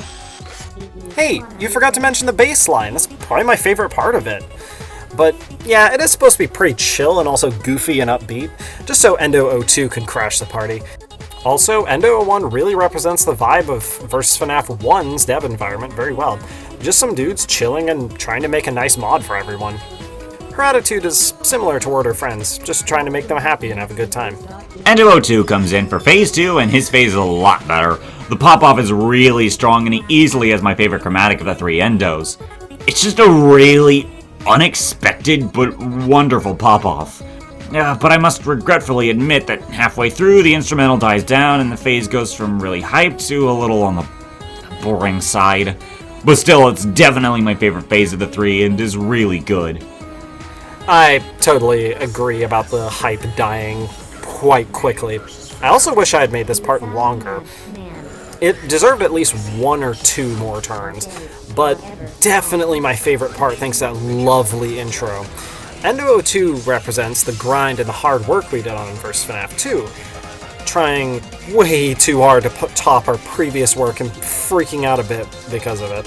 In the end, we delivered on that personal promise, and we lost our voice a bit out of exhaustion. Finally, Phase 3 with Glamrock Endo. I enjoy this phase, but it's also probably the weakest of the three. But positivity first. I really enjoy some of the melodies here and the references. The instrumental is also at its best during this phase. It's really strong. But then there's the negatives. The weakest part of the song, I gotta be honest, it's Glamrock Endo. Something about it is just really frustrating. It's really quiet during some parts where he shouldn't be. And he has just this raspiness to his voice that just sounds irritating and unpleasant. It's a shame too, because again, this could have been my favorite phase had it not been for Glamrock Endo sounding so off. The chromatic is definitely the worst part of the song, but I also attribute the melodies to that too. I feel a couple of them really don't land. This whole section feels a tad tacked on, but then again, Daycare Death Trap was also quite tacked on. Security Breach Endo is also an attention-hungry guy, and the mod was made seeking the attention of all the people who had just seen Security Breach drop and wanted FNF content of it. In the end, though, it is still a charming little mod, even if it was made in a rush. However, despite everything, I have yet to mention why I love the song as much as I do. Its charm. I adore how much personality all the Endos get in this one just through the song alone. Their personalities are surprisingly fleshed out, and I can really respect that. It makes the song not only funny, but it also just makes it super memorable. So it's kind of like Party Room. While I don't love either of those songs for their melodies necessarily, I do love them both for their natural charm, but when it comes down to it, Endo Revenjo, I just love way more. I honestly only think of this one so highly because of the charm. I definitely work hard to make these three feel special and fun, like characters you want more from. Glad you pointed that out. Endo Revenjo may be the weakest versus FNAF 3 song that I made, but it definitely was one of my best songs in terms of delivering character personality through music, which I like to think of as my specialty.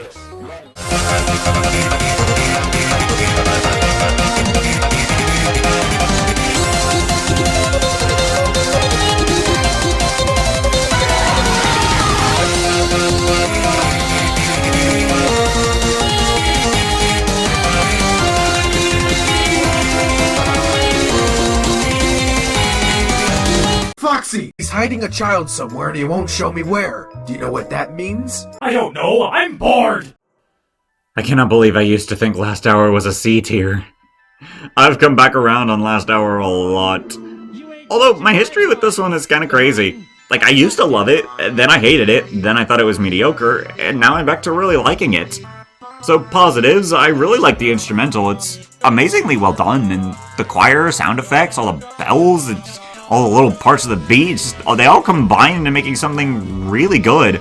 A lot of the melodies are super catchy, and I really like how G incorporated the dialogue from the original video into the song. And my last big praise, although it didn't affect the ranking at all, the art style is perfection. It's done so well. The artist deserves so much credit for that. It's beyond amazing. It looks exactly like Animation's art style. Now, for why the song isn't ranking any higher, it's the chromatics, specifically in the second phase. The first and third are both really good in their own rights, being great pop-offs and having solid melodies, and I like the Night Guard's chromatic a lot, for the most part. And Springtrap sounds fine, a little too high-pitched, given the original voice from the skit was a bit deeper of voice. But then there's Phantom Freddy. Man, it's always the Phantoms messing things up. Yeah, not really a fan of Phantom Freddy's chromatic in this song. It just sounds kind of generic and boring compared to the other two. And the biggest issue is mostly down to the second phase. It's just way too messy. All three voices overlap just in a way that's not pleasant, and nothing's focused, and it feels like just a bunch of random noise happening all at once.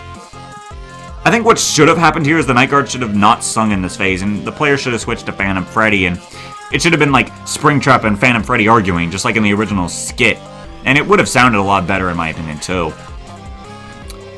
You know, actually saying that out loud, maybe it's for the best Phantom Foxy didn't sing in the third phase at all. Honestly, I had a similar roller coaster of opinions with this one like you did. I started really not liking this one before it came out, and then I kind of liked it. And then I went back to not really vibing with it. And then it became super good. And then I'm kind of back to being pretty positive about it. I prefer G's other offerings, but Last Hour is really solid, and while I don't have much to say about it beyond the huge charm factor that it has, I think it's definitely slept on.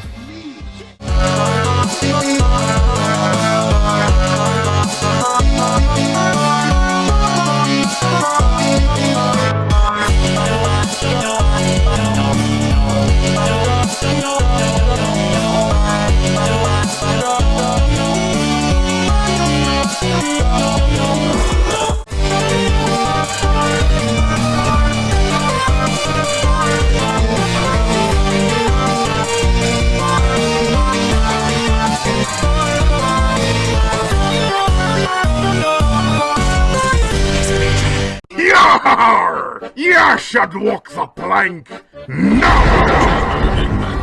Okay, before we start getting in depth with Walk the Plank, let me be perfectly clear. This song isn't a cover, technically speaking, kind of like New Friend. It's a remix. Although I can understand the confusion, all of the melodies are taken straight from It's Time to Die by DA Games. Thus, I cannot give the song many points in originality. But what I can give it credit for is literally everything else. Foxy's vocals are amazingly well handled, the instrumental perfectly captures the piratey theme of Foxy, and the melodies do work shockingly well, not only in the FNF style, but also in this pirate theme. It all just sounds really good, except for the pixelated part, which does kind of stand out in a bad way. and even visually it doesn't look good. But otherwise, I enjoy listening to this song, even more than the original It's Time to Die, which says a lot for me. Personally, this song is bland and very unoriginal. It's honestly one of the worst references I've done, with nothing connecting to Foxy or anything at all for that matter. Like, it has nothing to do with It's Time to Die from FNAF 3. There are way better, like, ways I've used that in the series, even. It just could have been something so much better, in my opinion. It's kind of a stain on what could have been, like, a perfect week. Pirate Adventure was awesome, Lost at Sea is great, and then Walk the Plank is this kind of, like, weird break where you kind of have to listen to the entirety of DA games, and, like, I don't know. I could go on about this, but really, I have zero to say about Walk the Plank. Phantom Chica is to Fear Forever as Walk the Plank is to Foxy's Week. Except the difference that the rest of the week is good. But yeah, Walk the Plank is a song that exists, and I'll admit I stole somebody's MIDI file for it. I'm sorry to whatever person I did that to. Okay, I hear you. Counterpoint. It still sounds good, and I like listening to it, so I'm just gonna leave it where it is in the rank.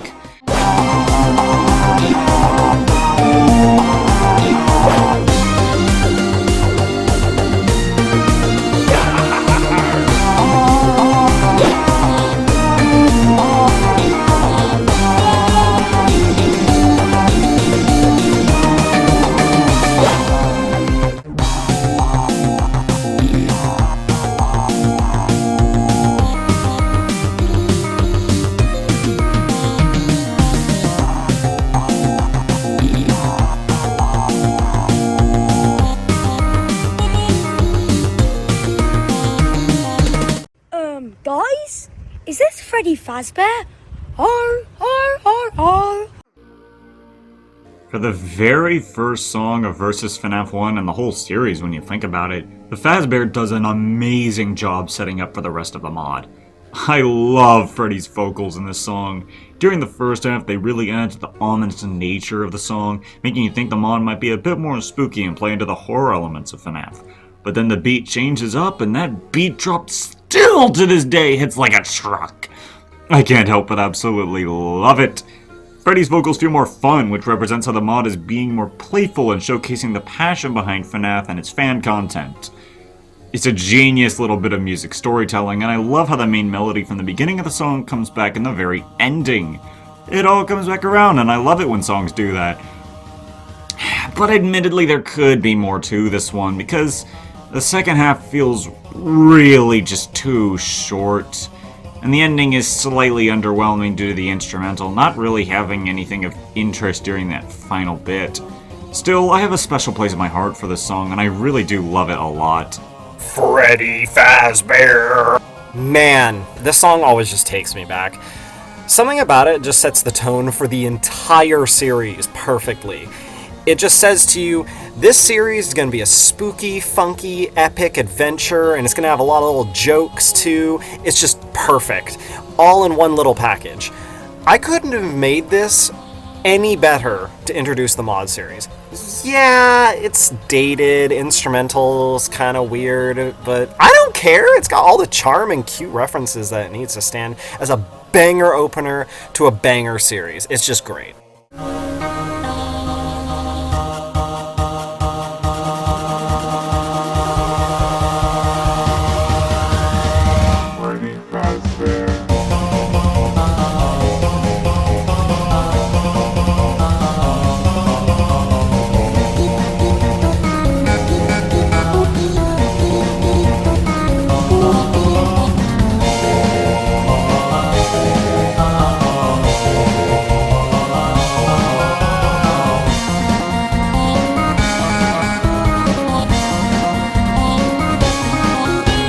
Pizza, pizza, pizza, pizza, pizza.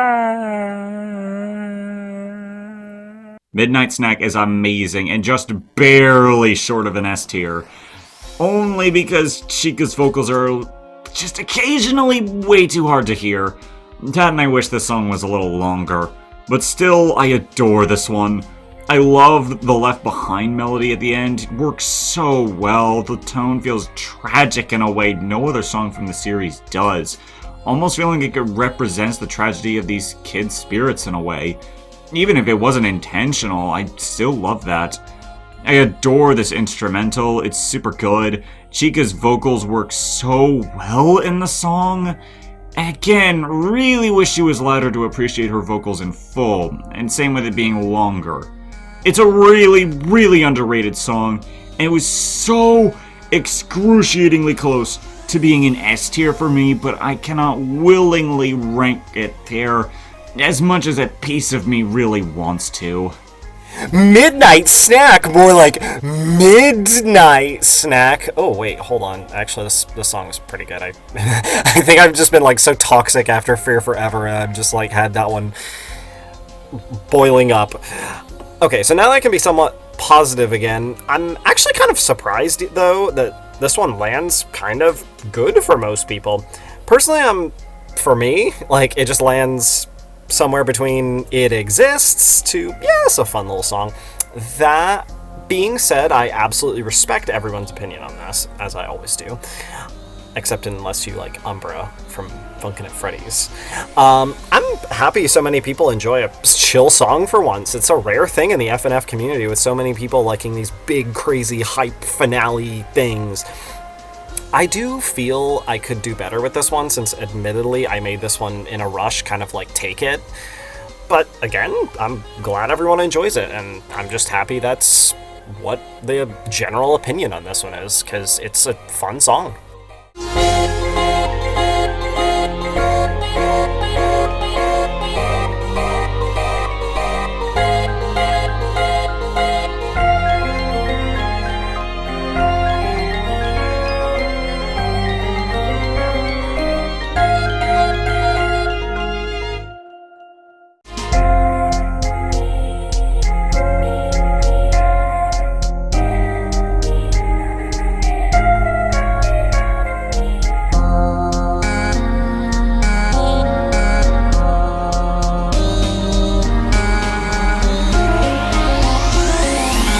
And now it's time for Silly Songs with Chica. The part of the show where Chica comes out and sings a silly song.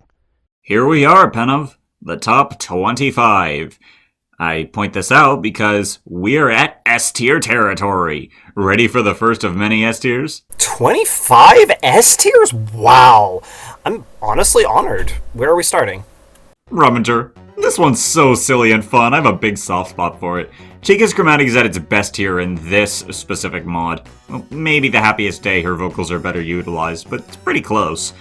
She's loud enough to hear while also fitting in this goofier style. The clapping and the flute, it all makes for a very fun instrumental as well. The melodies are super catchy, and the song really does capture the sillier nature of Chica, and I adore the ending, and especially the first to go reference. However, if I had a problem with the song, it'd be pretty obviously the middle part. It randomly dips down and then returns kind of out of nowhere, and it's like, why is that even in the song? It's such a shame, because outside of this song is addictingly catchy. This one is a sleeper banger for me too. There's just so much to love about Rummager. It's funky, and it's like all plucky, and it has an amazing melody. I will admit it has poor instrumentation, but with some polish, this could be the country, fun, bumpy song that I intended it to be from the start. Those melodies play with the instrumental so perfectly, with like the voice bouncing back and forth between the drums and like the voice going back and forth. I don't know how to describe it. It's honestly impressive that I managed just such a funky song back then. I mean, I made some good songs back then, but this one feels like it has some qualities that I didn't understand how to make at that time. Even if it ain't perfect, it's still super Chica to me, and I think that's like kind of the best part of the thing. It really captures a silly side of her that I feel that, you know, needed to be represented in the mod, since one song is chill and the other one's intense, so need to have a silly song.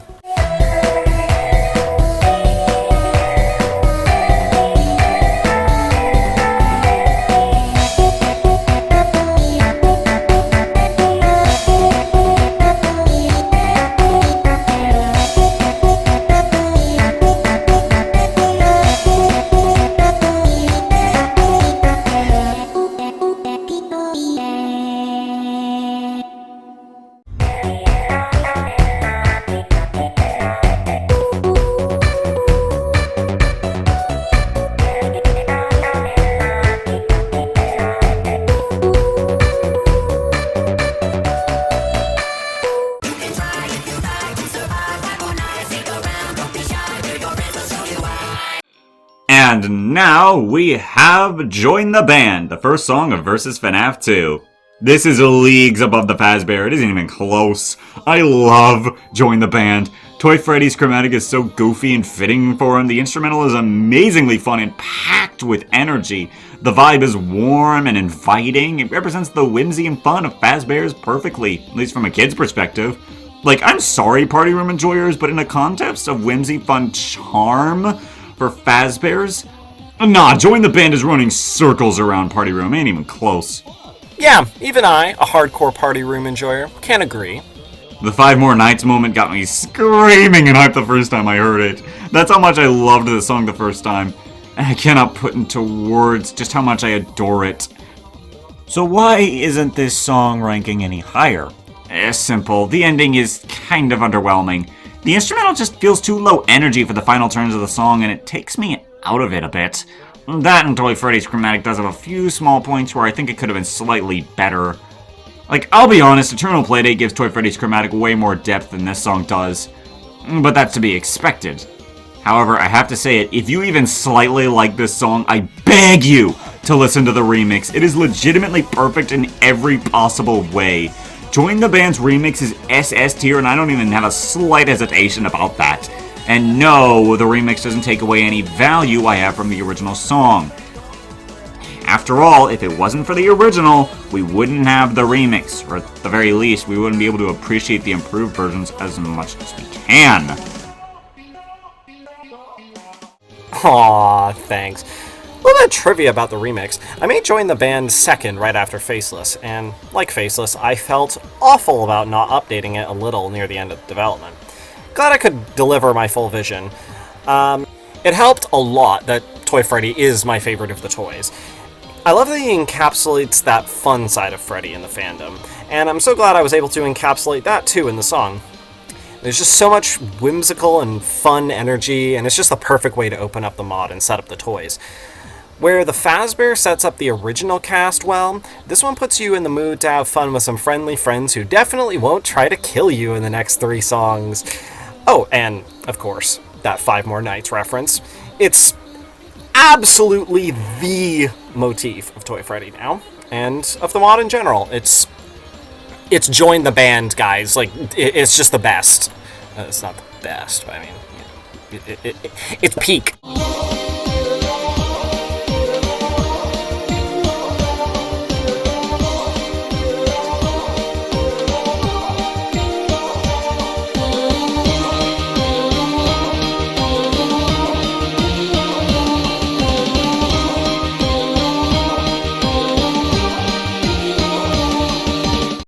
See some stars. So open the blinds and maybe we're gonna see some stars out today. Oh boy, look at that, it's Fallen Star. Boy, do I love Fallen Star.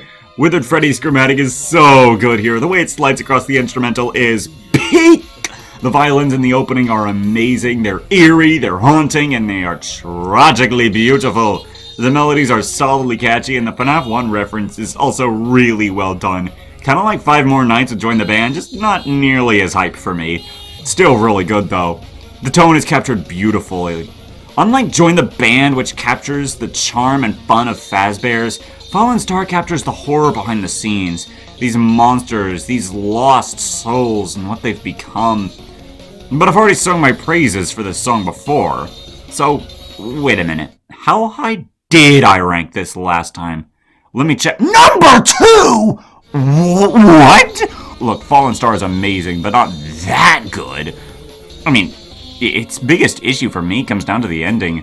Withered Freddy looked at Toy Freddy's song and said, let me borrow all of that but make it better. However, in doing that, he also copied Join the Band's biggest fault. The instrumental feels really weak during the ending, and it goes by so fast that it leaves the final impact feeling somewhat non-existent. However, so much else of this song is peak, it's only a small complaint. But when all of these songs are this good, of course the smallest things will affect the rank in the end. Thunder captures such an amazing tone that feels synonymous with Withered Freddy. Everything through this song just screams iconic. It's like if Freddy in Versus FNAF 1 got a song 3. Like, this one makes up for that, in my opinion. I can sing the song's praises, but it just speaks for itself. It's just so good. Withered Freddy once said, in his infinite wisdom, "A smart Fazbear can beat a strong Fazbear 5 times out of 7. And this song definitely shows what he means.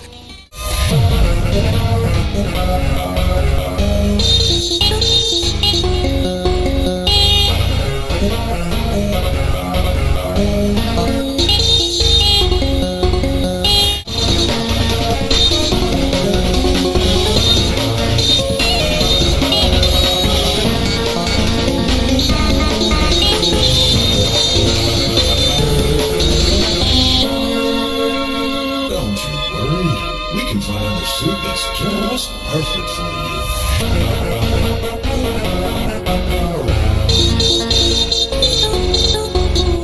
Why? I ain't gonna Seduce me! Right. Okay. Hey there, good looking. I got a bucket of chicken. What's so funny? Well, remember that time we were in a VC, right? We were talking. Specify. About pecking order. I know where this is going. And you said, and I quote, "I found some random guy saying chicken and put it in the song, not even realizing it was Scout from Team." Look, I took it from a random unrelated meme in my library. You really cannot. Wait, why am I even fighting this? Okay. Funny memory aside, pecking order is really good. Like, amazing even. I adore the first half. It has that bit of silly playfulness that Toy Bonnie and Toy Freddy have, and even Chica from Rummager, funny enough. Even the instrumental carries over some of the same instruments used to communicate that. I love the melodies in the first half too, they're really good. And my gosh, the second half just hits. The instrumental and tone drops and playful nature just becomes pure chaos and danger. This might be one of the best uses of a choir in FNF ever.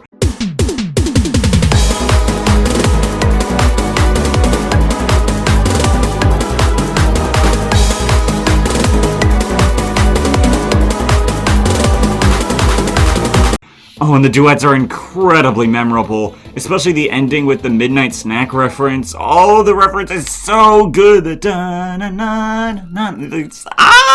I love it! Can you tell? I love these freaking songs!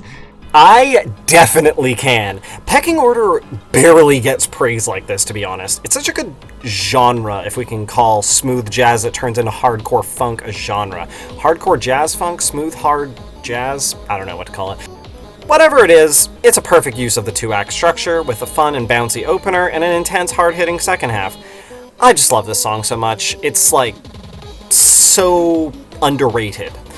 I can't really give another word for it. It's just underrated. I'm glad you share that opinion. But I do have a small issue with the song. One tiny, itty, bitty, little, small issue. Toy Chica's chromatic is way too deep in the first half, and it really doesn't fit her all that well. It's kind of distracting, but otherwise it's mainly the only big flaw in the song, because everything else about it just goes so in.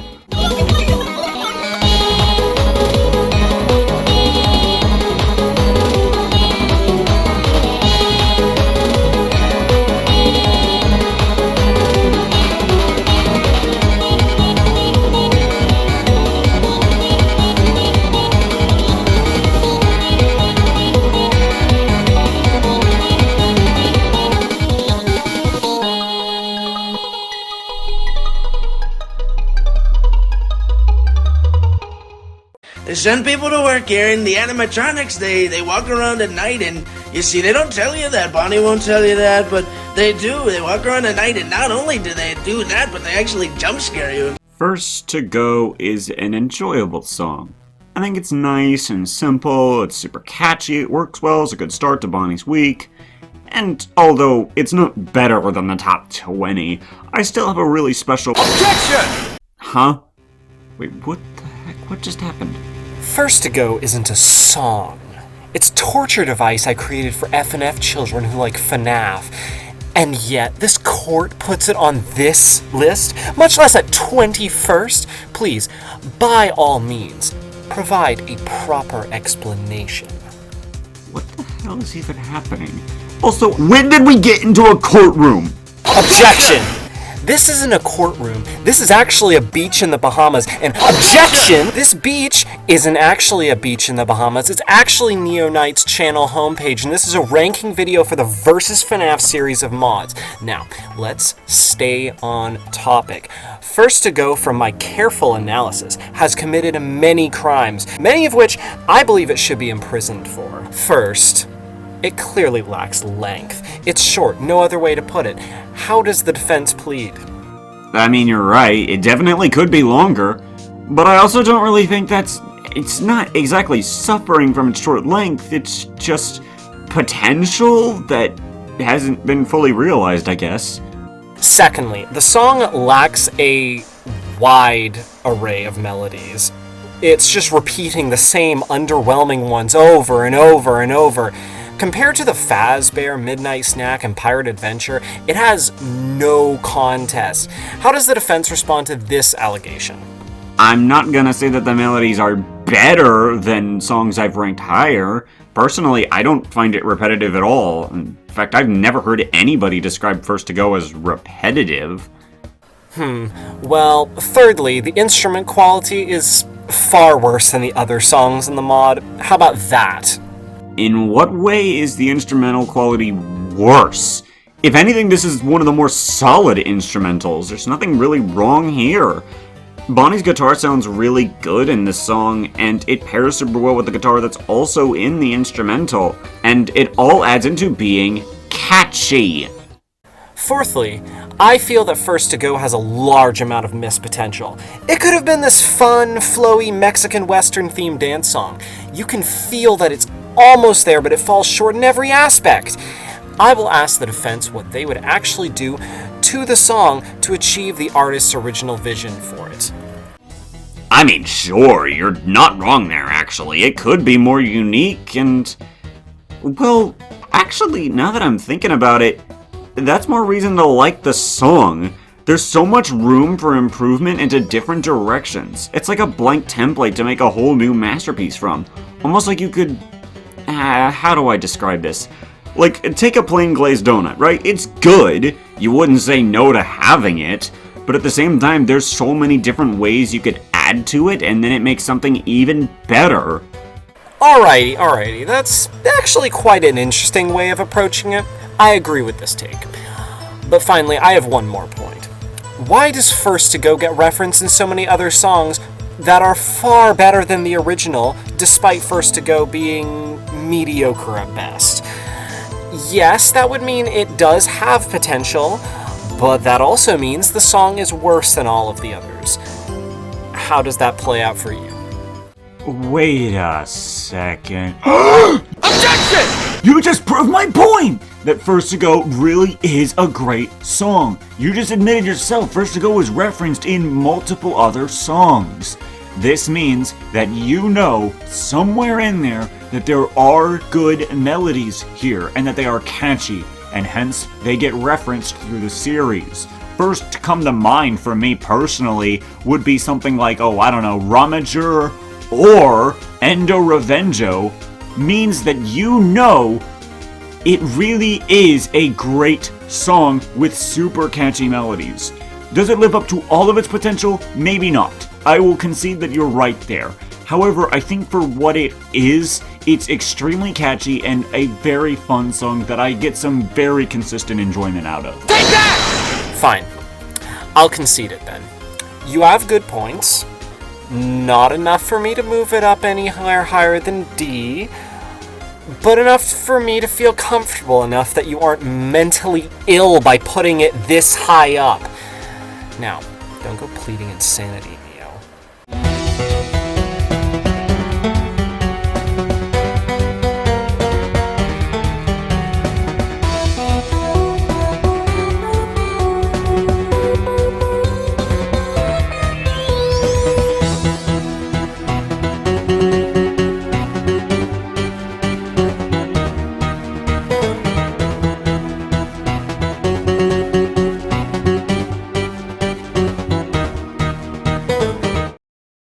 Hi, I would like to say that there is no best part of this song!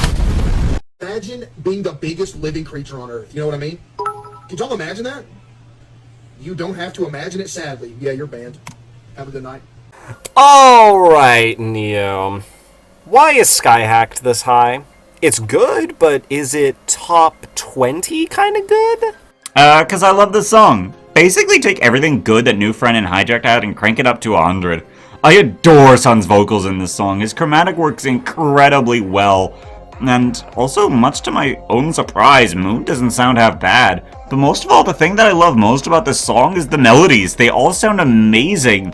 The first phase with Sun is especially catchy, and not a single bad melody to my ear is in this song. And that last turn with Sun and before Moon pops in is peak! And also Moon's long notes work really well alongside PF, surprisingly, and the final turn where Sun comes back in is satisfying, and yeah, it's really, really good.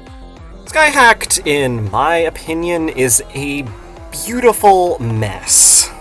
It's perhaps the most chaotic and flawed song I have ever made, with so many weird choices throughout, and yet it still all feels good.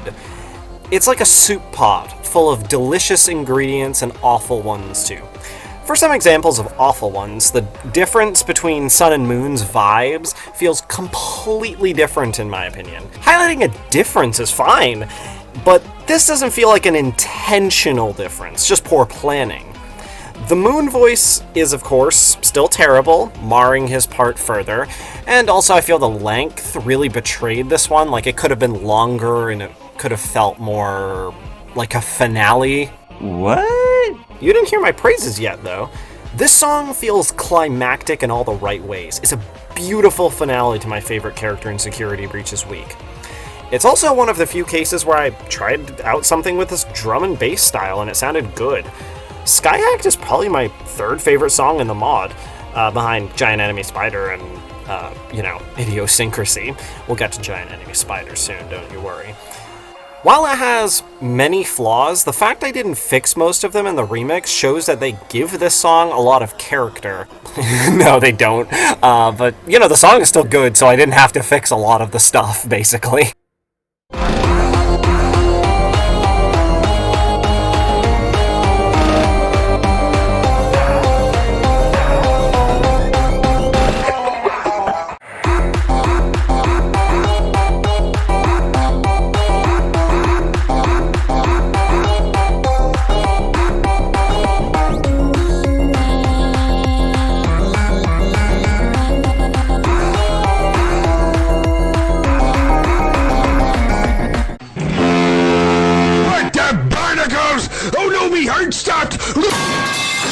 Lost at Sea is incredible! I love so much about this song. The melodies are just amazing.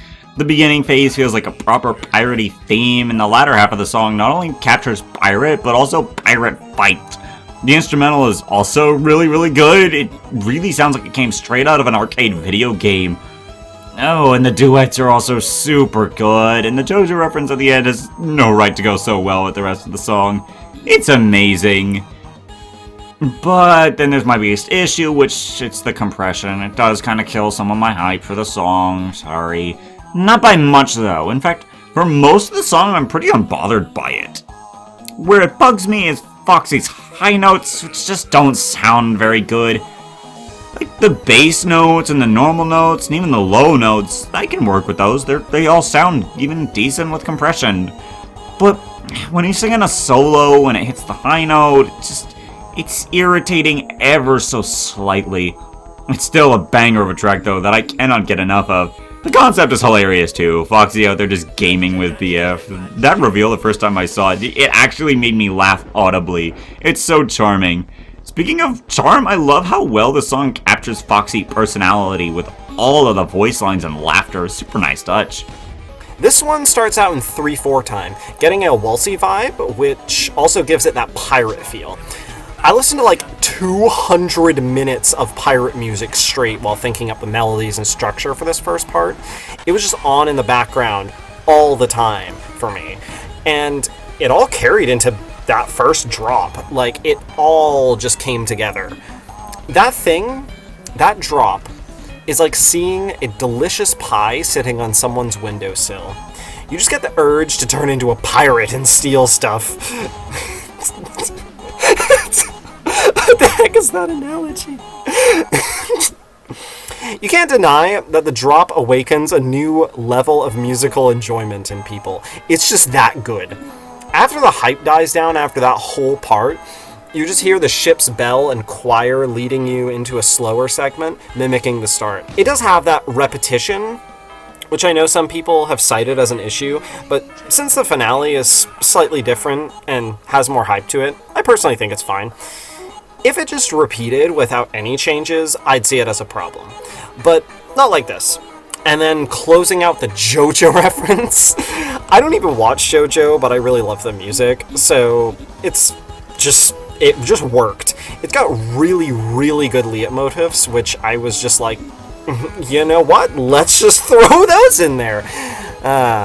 Lost at Sea just took me so long to make, but I have to admit, it was worth it in the end. I cooked hard.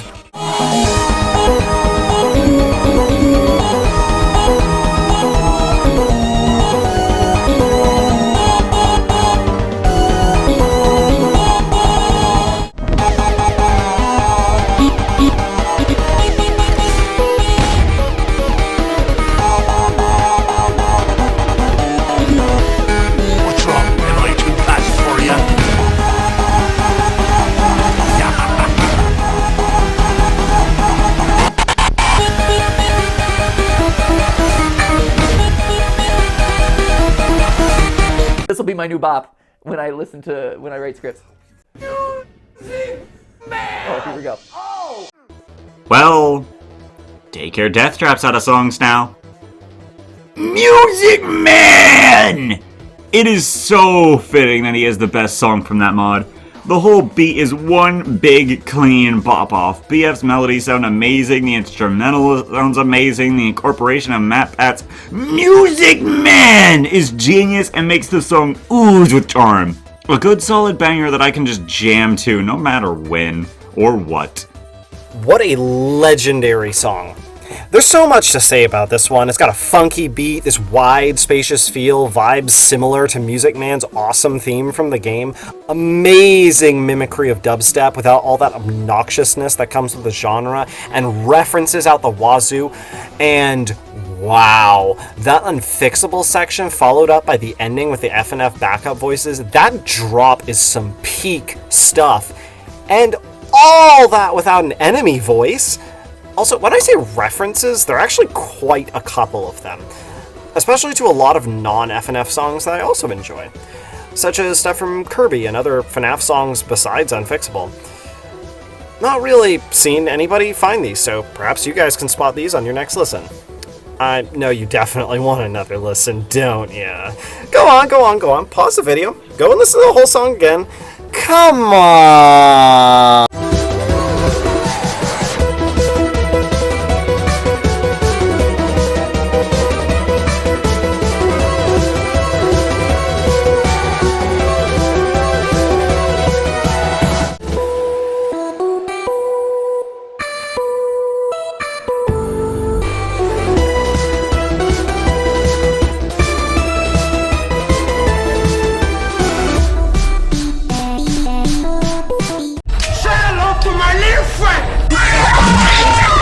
Your Old Friends is so good! I love this song!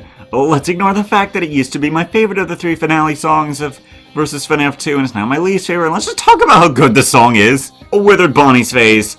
Unlike Eternal Playdate, which starts with that amazing fanfare, this song starts with no time wasted, just throwing you right into the intensity. Withered Bonnie sounds way better here than he does in Faceless, being properly mixed in this time. Speaking of Faceless, the references to it are really well handled. All of the references are. Speaking of which, if your problem with this or Eternal Playdate is that they utilize the references too much, I think you missed the entire dang point of these songs. Anyways, Withered Bonnie's phase is overall very good and very solid. Nothing is done poorly except maybe the instrumental, which on its own does feel a little bit too basic. It's a great way to start off the song. When I made both of these finale songs with two factions of the animatronics, they were always intended to be similar to the erect versions of the songs. Withered Bonnie starts the track with a pumping bass and hard-hitting drums that just wash over you like a torrent. When I think of Your Old Friends, my mind goes straight to this part of the song, since it sets the tone for the whole rest of the song, with Faceless being referenced many times throughout the song, even after Withered Bonnie's gone. Then we have Withered Chica's phase. I love the high notes in her phase, and the Broken Jaws motifs are peak! Withered Chica honestly has my favorite phase of the four. Not by a lot, because I love all four phases, but yeah, no, her phase is definitely my favorite. Which is funny, given how she had my least favorite song out of the four standalone Withered songs. But I think that just comes down to how exciting this phase is. Every element is done so well. In fact, that's part of what impresses me about Your Old Friends.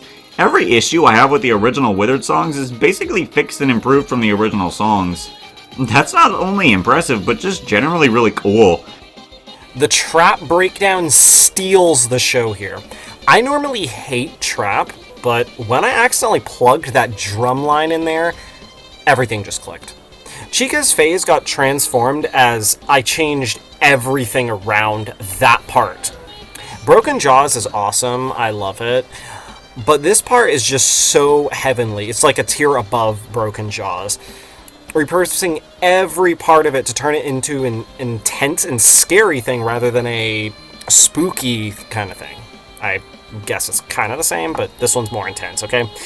The contrast between them is really what beefs this phase up to God tier, in my opinion, and it's easily my favorite part of the song. Withered Foxy is up next, and unfortunately he has my least favorite phase of the bunch. I mean, I still really like it, but it is my least favorite. You know how I just said Your Old Friends fixed all the original problems I had with the Withered songs? Well, Foxy only got half of the memo. His vocals are still the noticeable problem. However, thanks to the other three being present in the song, it doesn't stand out to me as much as it did in Pirate's Curse. And there's no point where Foxy sounds bad either. I really like the instrumental too, gives off the pirate vibes very nicely, much better than Pirate's Curse did. And this phase uses the least amount of references of the three so far, which is why I say Foxy at least got some of the memo, because that was part of what made Pirate's Curse weaker, was that it overused references. Here though, it doesn't do that, so that's nice. I didn't reference other Foxy songs in this one much, mostly because I wanted to give this one a different vibe than other Foxy songs. Pirate's Curse is just Lost at Sea, but different. So having yet another Foxy song that references Lost at Sea would be boring. So either I reference Pirate's Adventure, which is way too upbeat for this tone, though to be fair I can make it work, or Walk the Plank, which is just Time to Die. So which one do I choose? Well, I chose Lost at Sea again, because I'm a one-trick pony. And then I also threw in a Facolonia reference, because I was Facolonia pilled at the time. I'm so easy to predict, aren't I? This part kind of sucks in terms of being a Foxy part, but it doesn't ruin the mood at the very least. It keeps a good pace into the final segment, which is really good. Finally, Withered Freddy, the true ringleader. I adore the way Withered Freddy sounds here in the ending. It truly is beautiful. The instrumental changing up is cool too, and it really does feel like one final stand. That build-up is amazing, and the return of the violins near the end is really cool too. This is everything I wanted out of Fallen Star's ending and more, especially with those last few notes that are just incredible. Maybe a bit one note in the melody department, but still a fantastic way to wrap up the song. Welcome to the Fazbear family. Goes so hard. Thunder and I worked together on this legendary final section. It completely changes the vibe of the song, but for the better. Just when it was getting a bit repetitive, it just changes and immediately becomes better.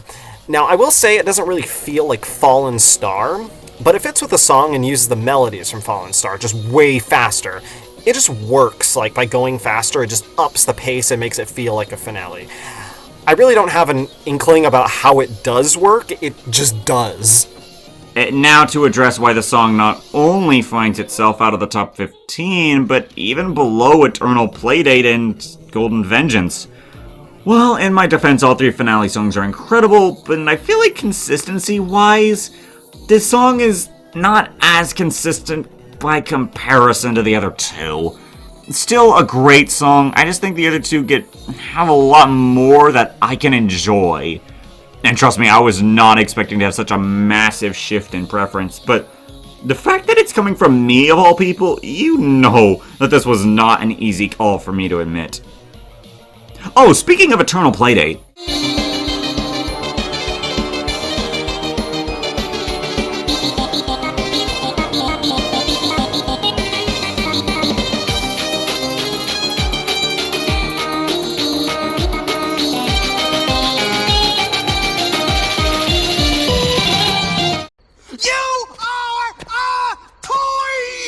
Toy Freddy starts the song and oh, that Five More Nights melody is perfect! Oh, and that's just me ascending straight off the floor. I can't help it. I am so biased because of my love for this melody.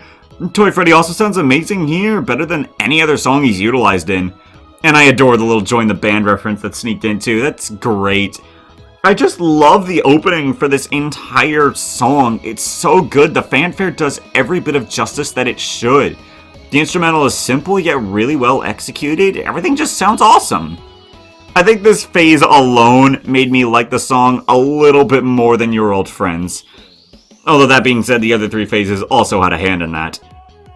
Eternal Playdate just has so much natural charm and characterization of the toys that I can say the Wizards didn't have as much of, given that their song was more of a boss rush compared to this one, which feels more like a story of BF and Toy Freddy going back to fix all the damage that's been caused. When I wrote up the idea for this one, I was on vacation, so I had to sit and imagine how the song would go for a whole month. When I finally got to it, I'd been thinking about the exact structure of the Toy Freddy segment for so long that when I just opened up the project file, I just went to work. It is just magical. It has such a strong story being told through the music, and it definitely opens the song well before pushing anything into action. Toy Bonnie's phase goes so unbelievably hard, it blows my mind.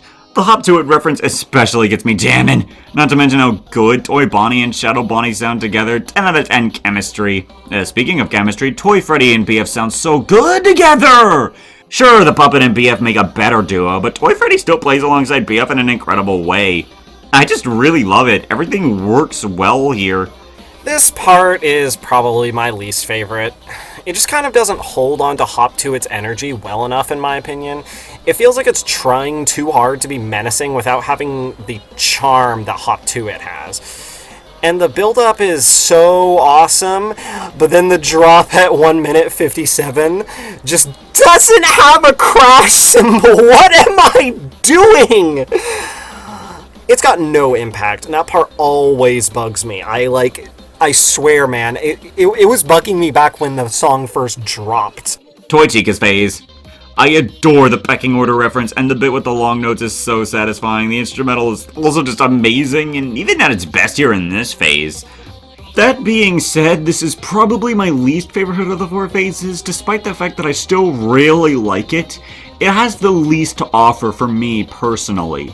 Unlike the other three phases, I don't feel like this phase does anything exciting or new in particular. I mean, last time I classified it as a bit spammy, which, no, it's not. I was dead wrong there. It's literally just pecking order but faster. Penove can go into more explanation in a second. But the fact that it is just pecking order, again, with very little to make it different, is a bit of a shame. Like, Toy Freddy has the big fanfare stuff, Toy Bonnie gets to be paired with Shadow Bonnie, which is something unique to Eternal Playdate specifically, and Mangle has kind of new melodies to add in and feels the least referenced bass.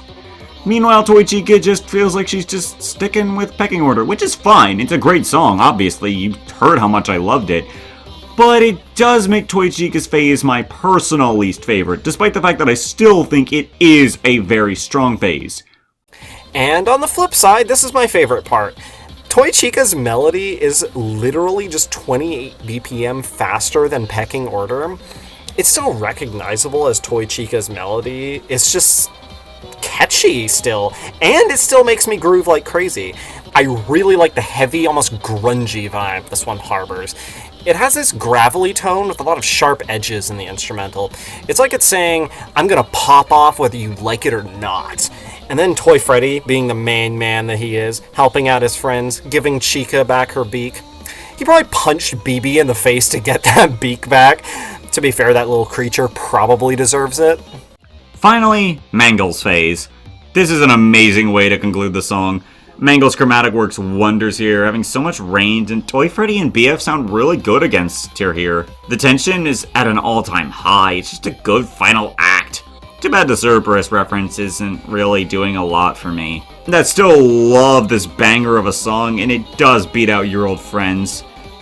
Although they're both amazing songs. Mangle's part is kinda just there for me. There are a lot of flaws in this song, and while Mangle doesn't harbor any egregious ones, it remains kind of a continuation of Toy Chica's vibe, which, while it is a good vibe, it doesn't feel like it adds much. It even uses a lot of the same bass, chord, and drum structures from Toy Chica's part. Is this a terrible sin? Not really, but it doesn't add much to the song. It's a good piece, but not an inventive one. Besides the part where they smash the lights out, that part is fun, but not really worth the whole cost of admission for this part.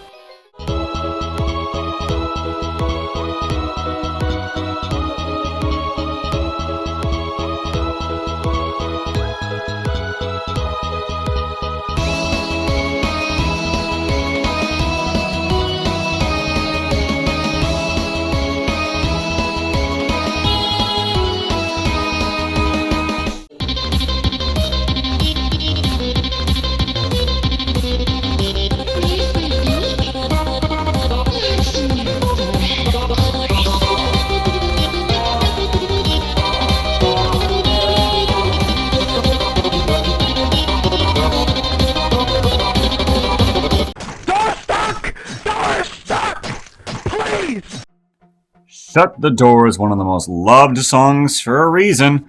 Firstly, the biggest and most obvious praise that everyone already knows.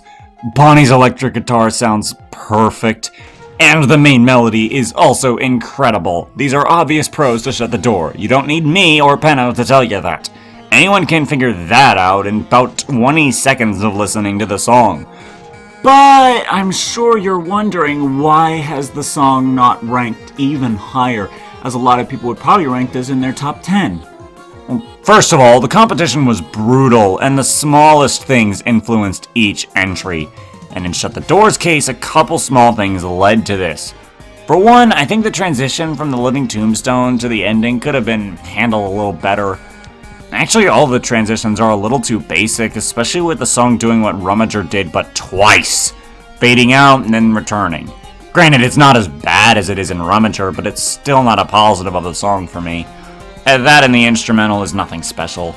With how good Bonnie's guitar is, the instrumental basically doesn't have anything for me to listen to on its own, you know? Which, I mean, I guess it's not a big deal, but I don't know. I kind of wish that there was a little more to the instrumental, since it's extremely basic. Most of all, I just want more from this. Bonnie's guitar does sound incredible, but I feel like Shut the Door only scratches the surface of what it can do. The Happiest Day, and especially Taken Apart, use the electric guitar to an even greater effect due to being able to have so much more chemistry alongside other elements of those songs.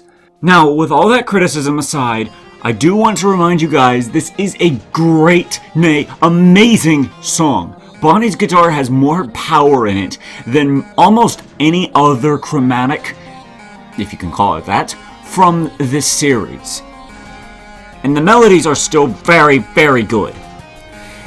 This one is somehow like a bloody wizard. Shut the Door, conjuring nostalgic magic out of nothing. It's fully powered on the fantastic melodies and attention to theme. It's like nostalgia overload, both being based on the playfully spooky vibes of early FNAF culture and the legendary fan songs that built the franchise. Everything about Shut the Door makes me cry. Like, it's just emotional. I could rework it, but that original would still be better in my eyes. I'm not even kidding. No matter what I do, it would be better. given how much that original song means to me, it would just be better.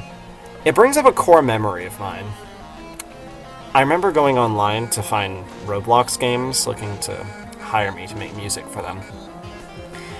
I wanted to create something magical for their games, like genuinely and purely. I just wanted to make people happy. I found a guy whose name still escapes me to this day, who brought me on to make music for a party game of his. I made 2 tracks and he turned them down. But despite that, he paid me double what he was going to pay me, and then told me a quote that really stuck with me. "You aren't good enough yet, but you have so much potential. One day, you'll make a song that will be so incredible that you'll realize that you were good enough all along. It was just potential waiting to be realized." Shut the Door was that song. It just means so much to me. All that sappy stuff aside, I still feel like this one is a bit lacking in some areas, which keeps it out of the top spots, but it's still such a bop even to this day, and like, what other songs in this like whole series make me cry? Well, actually, yeah, we'll get there.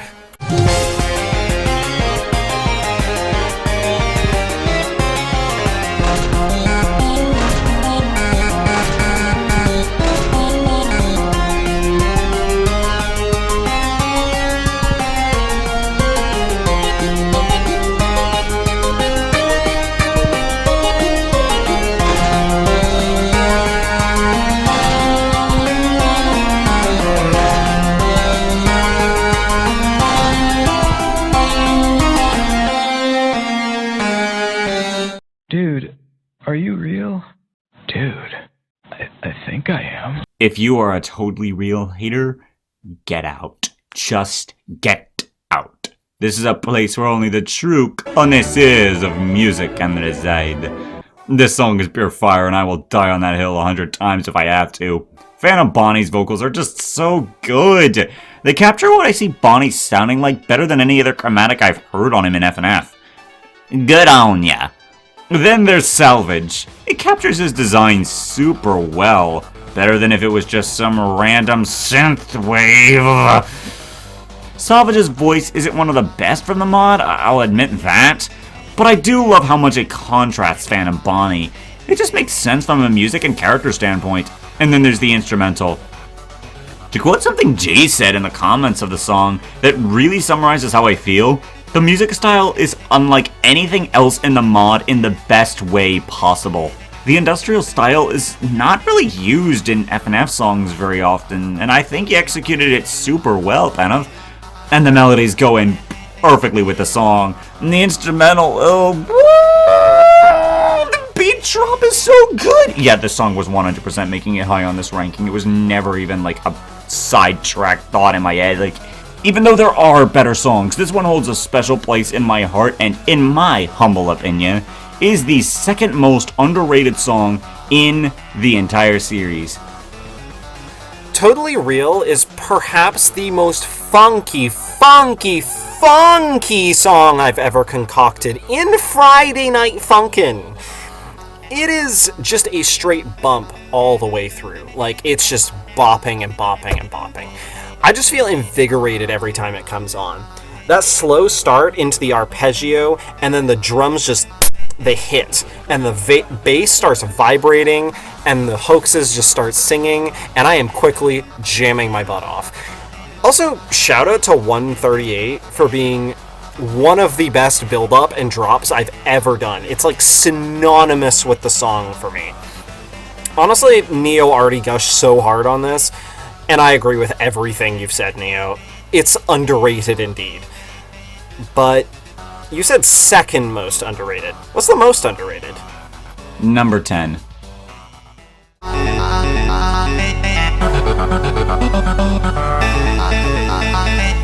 Get freaky on a Friday night.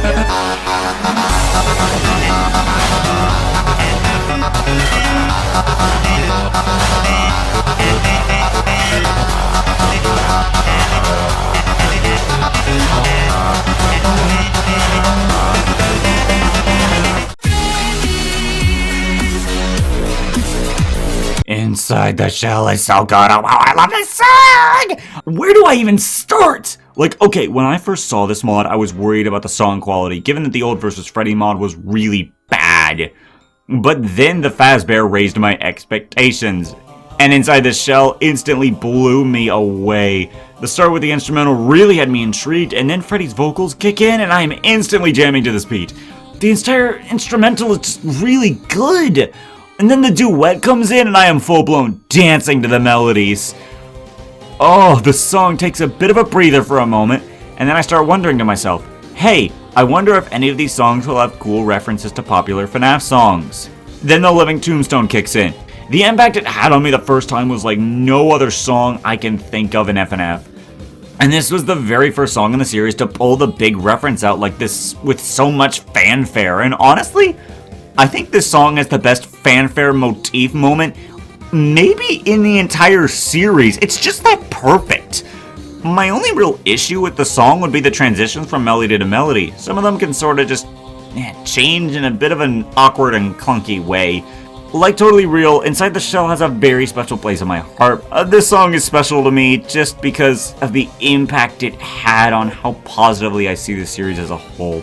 Honestly, I've never seen someone gush so much over this one, but as a big enjoyer of it myself, it's lovely to hear. I honestly don't have too much I want to add that wasn't said here by you, but a remix of this one is definitely in the cards at some point.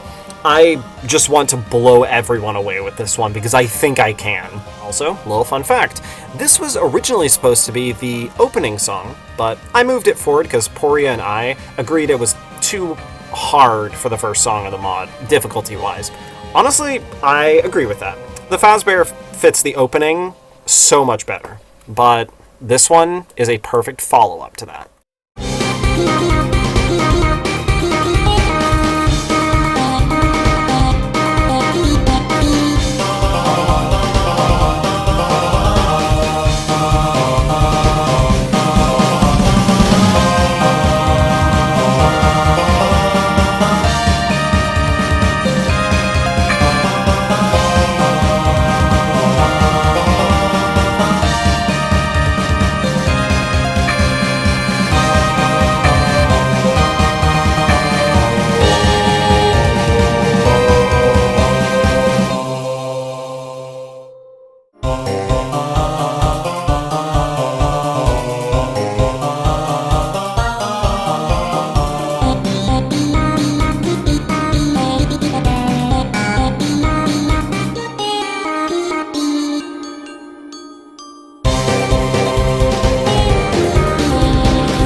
Out of Bounds is something else entirely. Wasting no time, Balloon Boy's phase is peak. Like, I have zero issues regarding this song's first two phases. Literally nothing. They are perfect. Balloon Boy sounds amazing in contrast to Shadow Bonnie. The opening doesn't overstay its welcome, nor is it too short, and it captures a sense of fun and charm like most songs in the series. Well, actually, I guess that's not entirely true. It captures the same sense of charm and fun and whimsy that songs like Party Room and Join the Band did, which I love. And then when it gets all glitchy, oh my god, it's peak! The melodies are addicting to listen to. The instrumental isn't going overboard while still being incredible. I love the use of the jumping sound effects, the piano, and that choir is peak as always. Perfect start to this marathon of a song, and hey, this phase didn't even need a helium reference. Really speaks to how good this one is. BB's phase is so strong. Honestly, I think it's actually a little bit too strong. This part has that, like, arcadey joy you'd expect, like it's bumping and jumping like a character in an 8-bit game. I feel he could have had one more turn, but I was needing to move fast for pacing reasons, obviously. But then after that transformation, the glitchy part goes off even harder, so it's a worthwhile trade. This part feels mysterious and strange, immediately selling the pattern the song will go through, and hooking you in, just like Unbeatable or All-Stars would in their opening phases. It's a godlike opener, almost so good that it sells the rest of the song short. I had that issue for a while, but honestly, I warmed up to the quirks of the following 2 phases, so now they're kind of all equal for me. If you thought I loved BB's phase, Mangle takes it to a whole new level. Every second of Mangle's phase gives me life. Mangle's chromatic in the first half is upbeat in a weird sort of way. Kinda cute even. Just like the visuals. The way they rebuild themselves through each turn is a cool visual too. And the Cerberus reference just feels really warm and happy. Then it all goes crazy! The sudden turn to intense and chaotic, oh, that's so good. And now, where Cerberus sounded peaceful and charming before, now sounds twice as intense as it did in the original song. Mangle's chromatic works really well, sounding like an alarm blaring out for Shadow Bonnie's presence, which is carried into the instrumental, which is, again, perfect. The Mangle chromatic has a lot of effects attached to it, but without them, Mangle sounds very cute and happy. And then it suddenly takes a swerve off the road and gets real. The piano goes so hard in this part. I wish I put more piano in my prior songs, because I love this kind of chaotic piano that you can only produce digitally. That ending, too, it just hits over and over, raising the attention and then dropping it perfectly into the next part of the song, just like Mangle was never even there, but Mangle was there, and you remember Mangle was there, because it's just good. Toy Chica's phase is nowhere near as good as the other 2, but it's still incredible. The instrumental is nice, and the second half is awesome, especially with the pecking order reference. It comes off to me as just a better version of Toy Chica's phase in Eternal Playdate, but the first stretch of her phase is a bit on the forgettable side. It's short, so I can mostly let it slide, but at the same time, I do wish it was better. At least her chromatic fits are a bit better now, being higher pitched and all. The first phase of Chica is kind of smoother than Pecking Order, but it kind of loses a lot of charm the original had for a more techno dance vibe to fit more with Out of Bounds' style. And then that screaming guitar comes in as Chica transforms. That is just cool. I definitely agree that it's a better version of Eternal Playdate Chica, but also with some key differences like the Pizza Tower main melody, the glitchy sound effects, and several new melodies that were added in that really amp it up for me. Also, shout out to the ocean of strings and pads into the background. Sounding like Shadow Bonnie's just like swimming through this glitchy ocean as he like struggles his way through the twisted arcade games. And then that finale segment, what a banger. I underrated this segment a lot, but after careful analysis I did for this video, I can kind of see why people really like it now, and I agree. Then Fredbear's phase. Look, I'm not gonna lie, this phase is kind of the reason I find myself ranking the song slightly lower than the other 11. And not that it's a bad phase, it's a very good phase, but my problem is the way it kind of kills the pacing of the song. The song was at a very consistent energy with the other 3, and then everything just halts for Fredbear, and in my opinion, it doesn't really earn that same hype that the other 3 did. But to give this phase its credit, I love the instrumental a lot. The first half of it reflects the cozy diner aesthetic super well, and the King Dice reference makes me grin ear to ear. And the second half has some very strong melodies, but I feel the vocals on Fredbear clash with the tone a little bit. And this is the final encounter, and it really does not feel as dark, as intense as the visuals would convey due to Fredbear's chromatic. It does fit perfectly in the first half, just not in the second half. Everything else in the song is amazing, but this phase slightly holds it back for me. Which is a shame, because I could see why someone would love it. I just think in the context of Out of Bounds, it is slightly weaker. Unidentified opinion detected! Fredbear steals the whole show for me. This part is my favorite in the whole song. You'd expect the song to somehow go darker than all the previous parts, but I actually wanted from the start to give Fredbear an upbeat part, but still an intense finale. The second half gives me life and happiness with so many melodies that get stuck in my head. It's like the jaws of this dude got stuck in the crying child's frontal lobe. It's the most fun and bouncy song I think I've ever made, barring a couple obvious choices, but we'll get to those. And definitely, without a doubt, this is my favorite of the 4 phases. And my favorite of both normal and glitchy phases. And also, that Fredbear chromatic is one of my favorites to work with in, like, FNF. So much so that I may be using it for another mod coming up. I mean, I can see the appeal. For me, it just ends up being way too goofy to get properly invested. Anyway, the ending.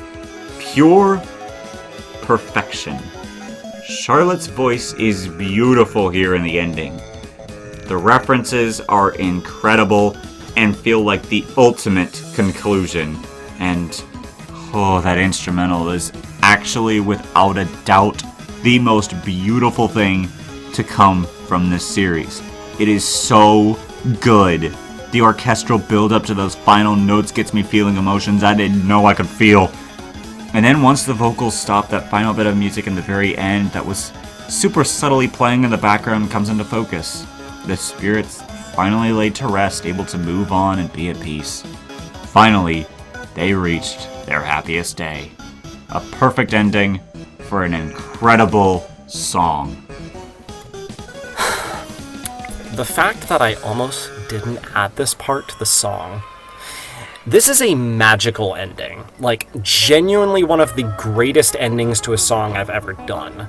It's not intense, it's not fast-paced, but it is beautiful. It's climactic. And yes, it's 100% Five Nights at Freddy's.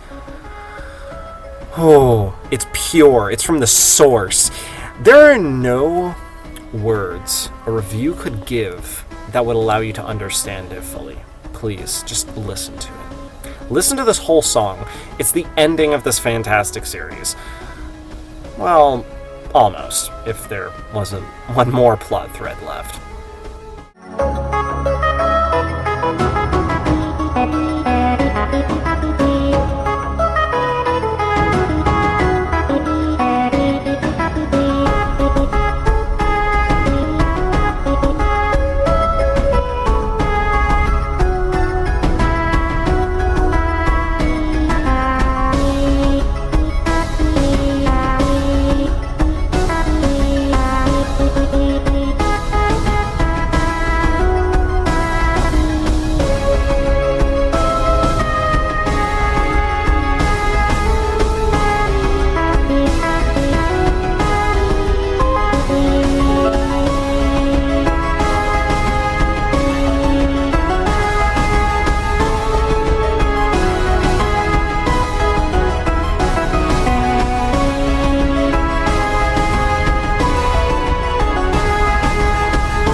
I just want to smash him. I just want to get that animatronic right, and I want to smash him up and put him in a furnace and just watch the plastic melt away from that stupid little green-eyed endoskeleton.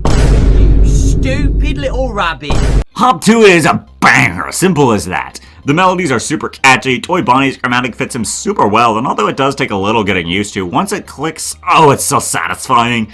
The instrumental is a bop too, which is always nice when you can listen to an instrumental on its own and still have a good time. The Shadow Bonnie part is really cool too. This being the first time he's shown in the series with that amazing voice is quite the first impression to have. The Cycles reference is also a cool little bonus, and the ending just goes in. It's a solid song all around with basically no issues. Well, except maybe Shadow Bonnie's vocals could have been a little bit better, since this feels like his weakest performance in the series as a whole outside of Shadows. Funny enough, the Shadow Bonnie part is probably the weakest part of the song for me personally, yet I still love it. I have this thing at SS on my list. It's just that good. It's just a personal favorite of mine.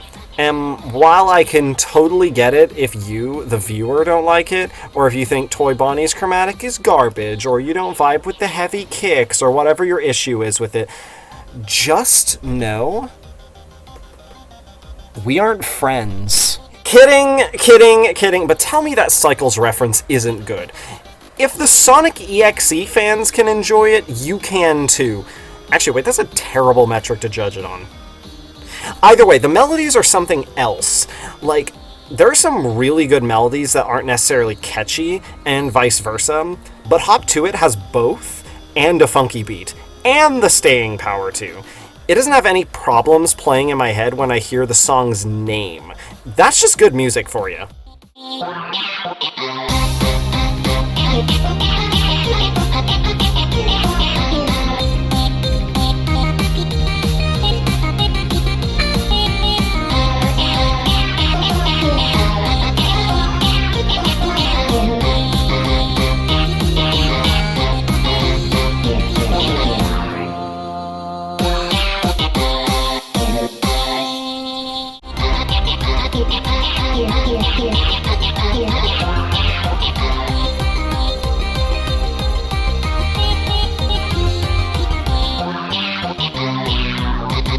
That's got to be the best parrot I've ever seen. So it would seem. This right here is the single most underrated FNF song in all of the videos I have made. In my opinion, this is the most underrated.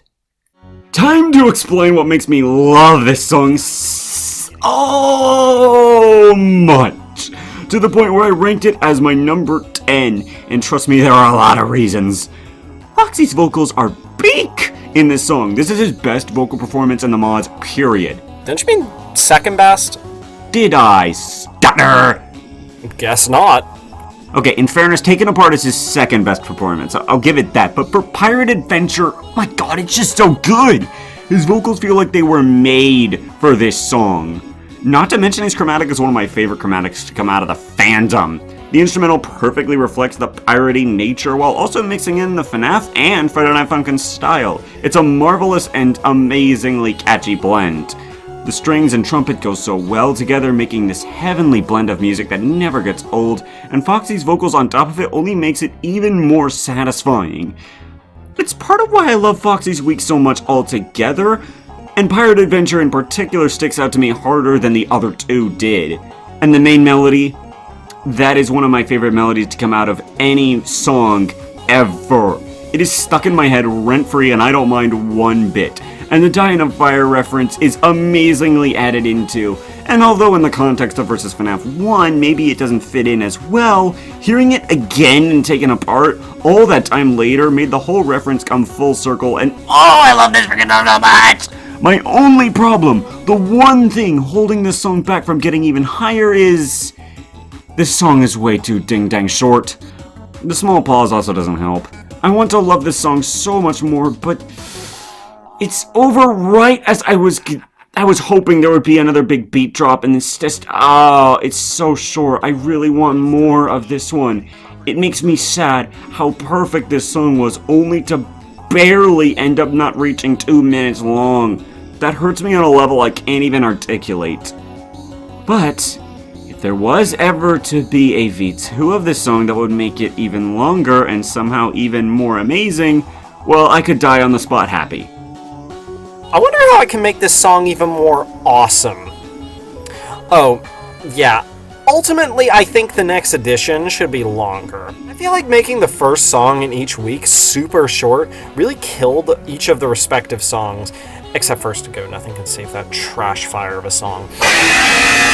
It was for difficulty's sake, back when I still cared about that sort of thing for the most part. The Die in the Fire reference coming full circle, though, yeah, that was some genius five-head big brain stuff I did. Personally, one of my favorite moments in the entire series.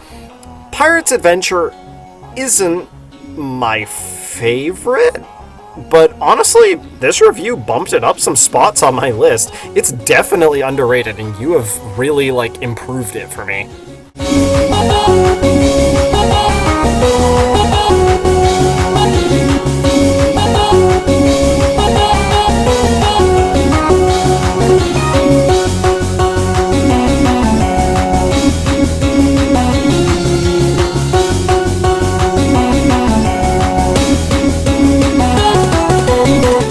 have my vengeance.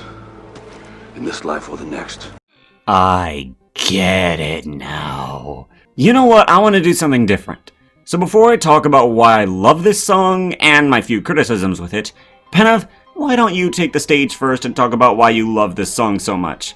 After all, it was your passion that made me rethink Golden Vengeance in the first place. Alright. So, let's get serious for a second. Golden Vengeance is a song that some people don't understand. Admittedly, I didn't really understand it for such a long time. But now I think I do understand, at least a lot more than before, which is why I wish to say this all to you now. It is chock full of references, yes. There's more time spent listening to a reference than listening to original content. But here's my counterpoint. Golden Vengeance is the references. It is for the Versus FNAF fandom and the FNAF fandom as a whole. It is supposed to reference everything under the sun to elicit a nostalgic reaction. But that nostalgia can only happen if you are a FNAF fan who grew up with the series, listened to all the fan songs, and can understand the story it's trying to tell through the references. That being said, yeah, I would also like it if there were more original parts, but despite that, there's way too many reasons that I love this one. I think the best way to put it is that I channeled my love for the series into this one at such a great level that I can't think of any way I could put it lower than SS rank. Maybe it won't top yours, but I'm incredibly biased towards this one. I hit every single nail on the head. Everything I wanted to reference. Everything I wanted to say. All referenced perfectly, all said eloquently. That ending segment, starting from when the puppet starts singing the puppet song, all the way until the end. It always leaves me with chills. Sometimes it leaves me in tears. Golden Vengeance is just a magical thing. Something I can't really describe with words. And then I can remember I made it. It's the goal of my music to elicit an emotional reaction in everyone, to give someone a story through music, and allow them to feel like they're listening into another world for a while. That's why Golden Vengeance is my favorite in the whole series. Is what I would say if Versus FNAF 3 didn't exist. Ha! Take that, Geigen! Well, actually about that. The song that tops my list and this one are both number one in my eyes. I really like neither more than the other. Day after day, I kept changing my mind between these two. Which one was the best? Well, I think I decided that neither is better than the other. They both have significance. They both are the best. If that bothers you, that I can't choose a favorite in a ranking list or whatever, I'm really not sorry. This is my music. It is beautiful. The bells, choir, drums, every aspect is super well put together, and you really outdid yourself with the vocals here. Golden Freddy sounds amazing. Like, okay, Golden Freddy's chromatic worked on him so well in every song he's in. The high notes sounding like a perfect combination between the sound of a possessed machine and the soul of Cassidy screaming in anger and agony. I swear those high notes give me life, man. And the puppet sounds peak as always. Gotta love the music box. And she even gets her own chance to shine alongside Golden Freddy while BF steps to the side. Actually, I do have to question, why does Boyfriend just back out of the song halfway through? Like, why does he do that? He was letting them act out their beef. Aha. A lot of the original melodies are really good, by the way. I kinda undersold that last time. I was so over-focused on the amount of references used that I didn't really acknowledge that the original stuff in the song, which there is quite a bit of, is actually really, really good. And even then, with all the references, they're still super well executed, and they have their place in the song super well. Last time when I talked about this song, my biggest complaint was in regards that the song was overusing references. But, Penove, once you and I actually talked about this song, you explained more of why the song is structured the way it is, and it made me re-see it completely. I finally understood what made people love this song so much as one of the most popular songs in the series. It's one big love letter. And finally wrapping my head around that made me see the real beauty in the song. Do I think it's perfect? No, not at all. The first reference to It's Been So Long is a little bit clunky and could have been executed better, or maybe just left out of the song completely, since it does drag out a little bit at a few small points. That being said, they're kind of small issues now, but they are issues regardless. Speaking of which, this has nothing to do with the song's rank in the end, but I do feel it needs to be mentioned. Poria did not do this song justice when it comes to the visual presentation of the song. It looks so much more boring than the music would actually lead you on to believe. Oh my god, honestly, that is so true. I know he touts the 3 phases of animations Golden Freddy possesses, but really, if you have to point that out to make it sound cool, it means the visuals aren't obviously amazing enough for them to be notable. Even Happiest Day from the previous mod looks better in terms of visual content that you're getting to see with your eyes. And knowing how good Poria is at his animation skills, I really wish that maybe one day he would remake the visuals of Golden Vengeance, because it's a magical song that really does deserve better from his end.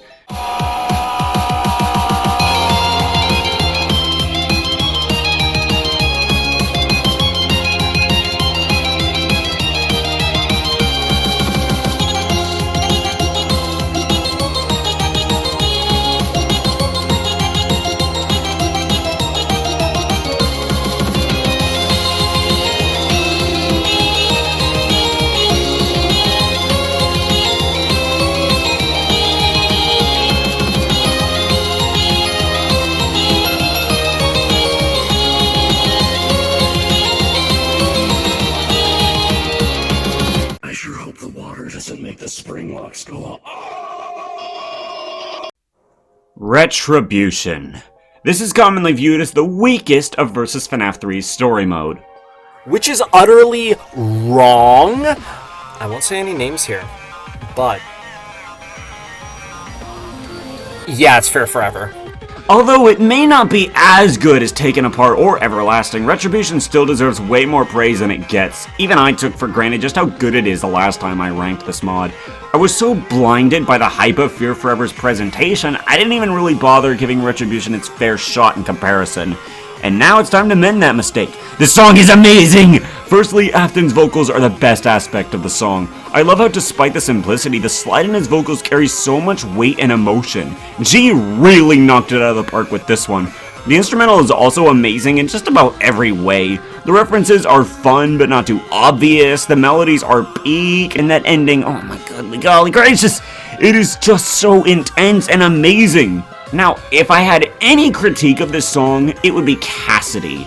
Now, do I think her chromatic is bad? No, not at all. It actually fits her really well, and it sounds pretty good for most of the song. My big problem would just be that it's a bit overbearing and maybe could have been handled a little bit better. Otherwise, it's all super well done. It just got beat out by the other 7, which I just consistently enjoy a lot more. I admittedly kinda didn't like this one when I was first hearing what G was cooking on it. I was kinda skeptical if giving him such a big song would pan out well, but here we are. It's SS rank for me, and it is gorgeous.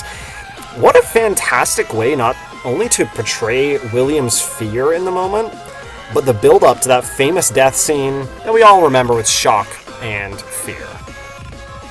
This song just screams FNAF in a similar tone that Happiest Day and Golden Vengeance do, providing this feeling that FNAF seems to elicit.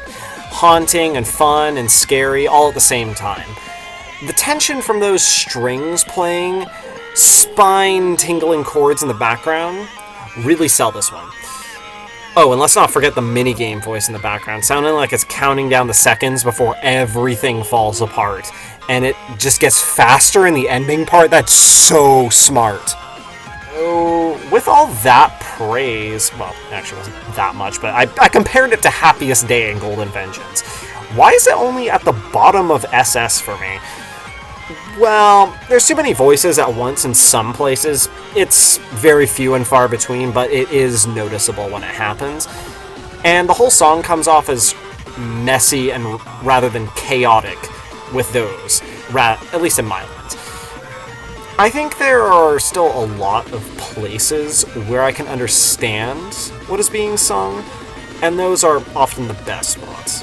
Despite being so early in his public music-making career, Retribution is G's best song I've heard thus far, and I will be watching his career with interest.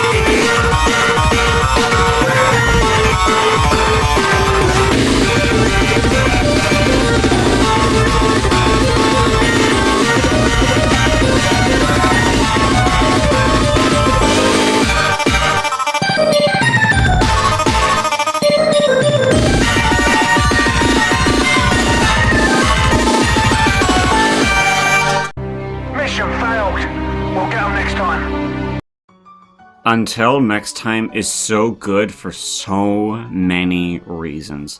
This is everything Backroom and Enigma were building towards and more.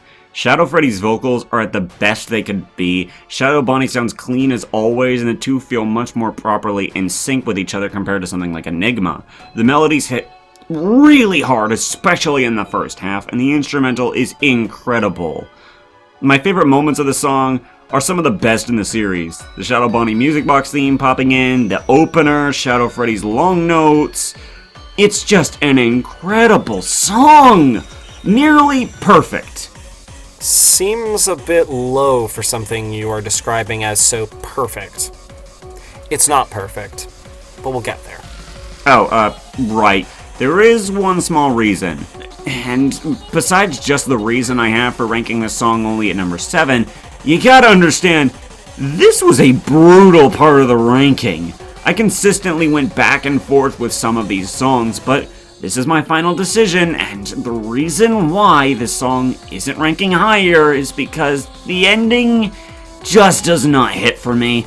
Like, look, right after the Shadow Bonnie music box melody moment, that last stretch just feels really underwhelming. It's kinda like Enigma was, and speaking of Enigma, there's another reference to it which in my opinion isn't really necessary given how most of the song already takes after Enigma.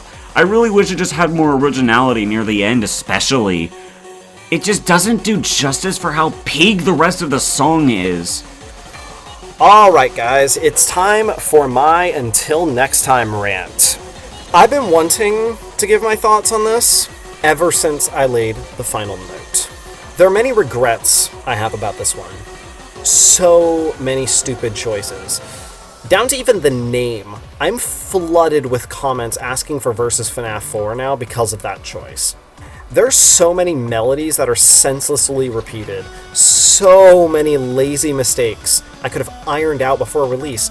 So many more ideas left on the cutting room floor for this one. I have gone back and forth on putting this at the top of my list. Some days I love it, some days I hate it and think it was a failure at the final hurdle of the series. This song is bipolar in every sense, and that is why I think it's the perfect way to end off the series. Versus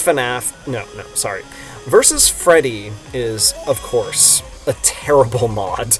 Terrible animation, songs that are stolen, a sequel somehow worse than the already awful original, and yet people loved it. Or, well, sorry, they didn't love it. They don't love it now that Versus FNAF is out.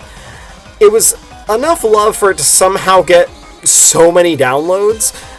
Yes, I'm still pissed that it tarnished our reputation because of how it was seen as the laughingstock of the whole FNF scene for a while. So much that Fiznom put it alongside of some of the most disgusting FNF mods I've ever seen as the worst of the worst.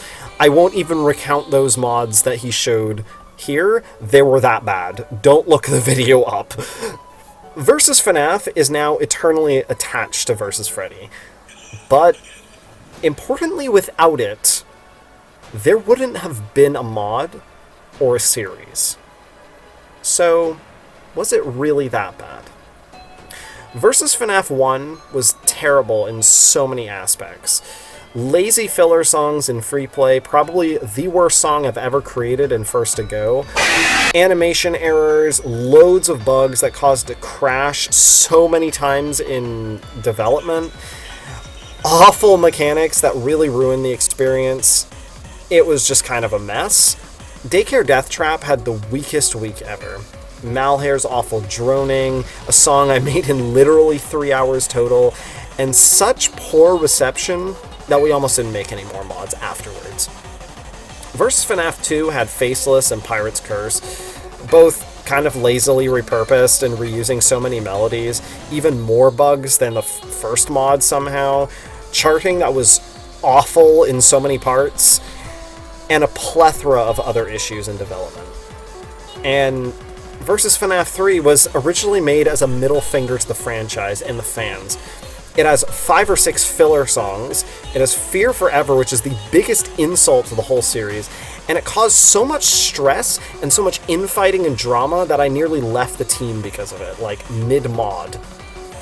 It's why there won't be a Versus FNAF 4, because of Versus FNAF 3's development. And at the end of that mod, until next time. A song that is so flawed and yet so perfect. It is Versus FNAF incarnate.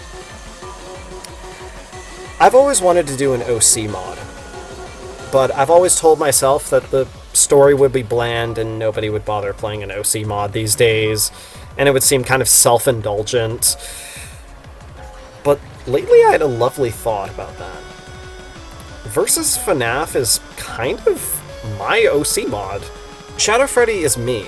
He's the constant perfectionist that's trying to blot BF out of the series, to purify it, to fix every mistake he causes to the timeline of FNAF. The one who thinks it would be better to never have started this. Shadow Freddy tells the story of the development of this mod for me, slowly honing my musical prowess, slowly improving with each mod. It's what Versus FNAF is about to me. The past mods flash through the background of the ending segment, showing the journey you've been through, showing the journey the team took to craft it. It's my journey with the series. The team's too. Slipped in, untacky, hidden, and completely captivating, honestly. I want everyone to know that no matter how flawed this song is to me, I will still love it. It's something that needed to happen. I made this song and the songs throughout this series with every ounce of passion I could. And it is all so flawed. Which is why I think it's perfect. This is my favorite song in the whole series, tied with Golden Vengeance. Until next time is imperfect perfection.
Guess who? It's still my favorite Versus FNAF 2 song. Nothing will ever change that. No matter how much Golden Vengeance has grown on me, and no matter how catchy Hop 2 it is, Cerberus is just the best. Where do I even begin? Mango's chromatic, despite being more of a synth rather than a voice, fits her perfectly. It just works in a way that's really hard to describe. You just, like, you see the design, you hear that chromatic, it just clicks together. That just works. The instrumental is also a banger, another amazing instrumental, just like so many from Vs. FNAF 2. It's intense and frantic, fitting the encounter scenario really well. It kind of gives me Mortal Kombat vibes, and honestly, as someone who does not like Mortal Kombat, like, at all, I love this approach for Mangle. It's unique while also fitting and stands out so much. The melodies are really catchy, the entire middle section is a great drop, and I love how the voice lines are implemented. Even the barking bit sounds really good. Everything about this song is just executed pretty much perfectly. I don't really have any major issues with the song other than maybe it's a little bit repetitive, but only just a tiny bit, and I admit it doesn't really hit as hard for me as it used to. But still, this song will never get old. It's just consistently enjoyable and a banger that captures Mangle in a really creative, fun, and exciting way. Too bad it barely scratched outside of being the top 5. It was excruciatingly close. Honestly, Cerberus was such a jam for the team when I first made it. I see why it holds firm as close contender for the top. It's such a solid way to end out the Toys Week, having that ferocity and chaos that Mangle is really known for. I don't have much to mention about this one, besides the fact that Mangle is one of my favorites, so I had to do them justice. Mangle is just so different from all the other toys, but in such an interesting way. And the same goes for their song. It is wild and weird, almost in the same way that Totally Real is. Also, RIP Phantom Mangle Cerberus Nightmare Mode. You will be missed.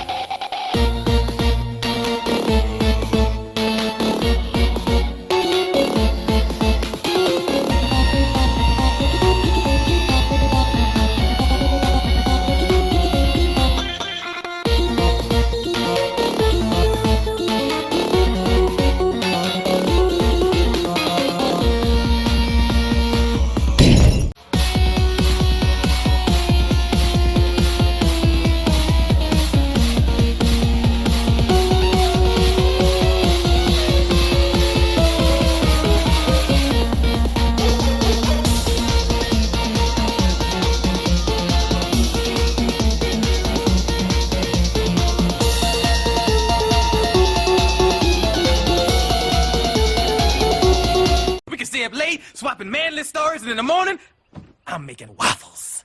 I love every single second of Waffles. If there was any song in FNF that just puts the biggest, dumbest smile on my face, it'd probably be Waffles. The instrumental is amazing amounts of fun and actively has me grooving every time I hear it. Every melody that's used is super clean and catchy. The way the voice lines are implemented in the song is perfect. This is the best example of using voice lines in time with the beat. There's just so much charm and love in this song, and you can really tell that Thunder was having the best time making this one. Like, okay, is anyone actually going to try to tell me that Waffles isn't an amazing song? Yeah, exactly. Nobody in their right mind would be mad at Waffles getting high on a list like this. In fact, the only real thing that holds this song back from getting even higher, crazy enough, is that I just want more. I wish the song had more FNF melodies in it, because the few that are here are perfect, but I feel like the song could have used a few more and could have been a little bit longer, and the ending feels a bit too sudden. Still, an incredible song that deserves so much love and praise. You know what? One last hot take for this part of the video. This is my favorite instrumental in the series. Yes, I mean that. More than Taken Apart, Until Next Time, or Pecking Order, or Fallen Star, or Pirate Adventure, any other song you can think of, this is my favorite instrumental in the series.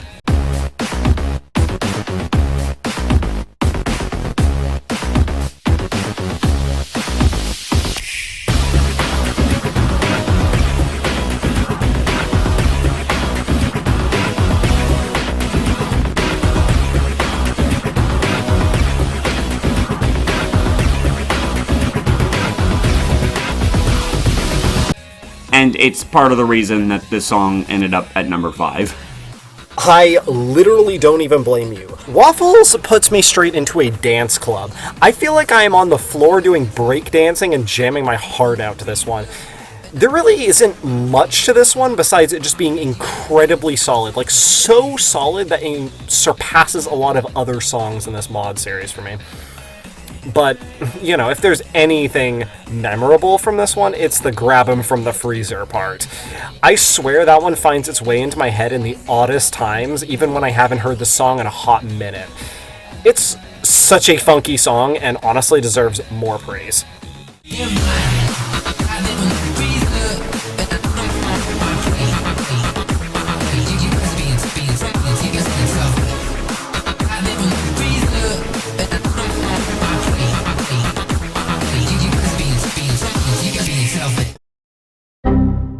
Wait, what happened to this entry? Oh, it's broken. Inside. Now, you die.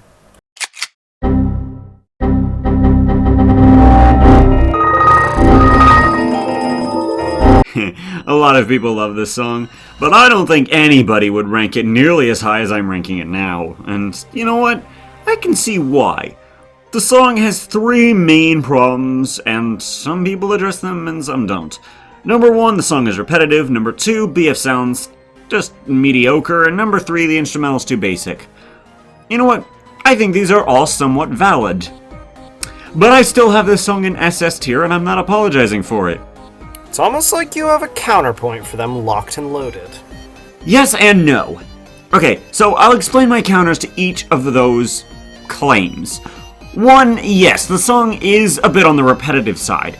I think it could use a few more melodies here and there, but it doesn't bother me since these melodies are just so addicting and so peak, and they are some of my favorite melodies in the entire FNF fandom, kind of like with Pirate Adventure, so it doesn't really bother me at all. And some people just take it way too far for this complaint to have any worth to me. I count about 6 to 7 unique melodies, and some idiots on the internet claim that the song only has 2 melodies. 2, BF sounding more mediocre. Look, this is not a Broken Inside problem, this is a versus FNAF 1 problem, more or less. He just sounds average without much uniqueness to him, but this can be carried over to literally every single song from this mod. And how is that supposed to be a bad thing? So what? BF's voice doesn't do any big fancy high notes or low notes. He doesn't do any big triples or doubles at any real point. So what? A basic boyfriend is completely fine by my standard. As long as he doesn't sound obnoxiously bad, or there's not a clear point where he should sound a lot better, then I'm not bothered by it at all. And 3. Yeah, okay, I do have to agree the instrumental doesn't really have a lot going on its own. But being paired with the vocals, since that is where my attention is at, you know, the melodies in the vocals, the instrumental being more lackluster doesn't really bother me. Like, at all. I love this song so much. The melodies are amazing, the pace is great, the way it foreshadows the happiest day is awesome, the climax where Golden Freddy pops off alongside BF and he starts flying in the air, Golden Freddy's killer high notes, it's all incredible. This song just makes me happy. It gets me vibing every time I hear it. There is no point where I've ever been bored listening to Broken Inside. And I recognize, yes, it has some faults, but frankly, I don't care. I just love the song for what it is, and I don't think I really need to explain any further than that. I enjoy it on a personal level, and nothing will ever change that. To be honest, I love Broken Inside despite where I place it. I agree with every fault Neo brings up. I think the song is a tad repetitive, but it's for the best. BF is a bit monotone in this one specifically, but it helps him sound awestruck about Golden Freddy and helps them shine even harder. And I think the instrumental could do a bit more. But it's already really good for something this ancient. This is, besides Backroom, the oldest song in the franchise, being repurposed from the Security Breach mod that I worked on before versus FNAF 1. It captures every ounce of anger Cassidy feels, or every ounce of sadness Evan feels, depending on who you believe is in there, or possibly both. 1 minute and 51 seconds. Just that part alone. It's just so beautiful. All the melodies are woven super well to be memorable. And, oh my god. It's just so intense and so haunting and so perfect. Again, it's one of those perfectly imperfect songs I was talking about in Until Next Time. To acknowledge something is flawed and still liking it anyway is human, Neo. This one deserves its spot at number 4 for you, buddy.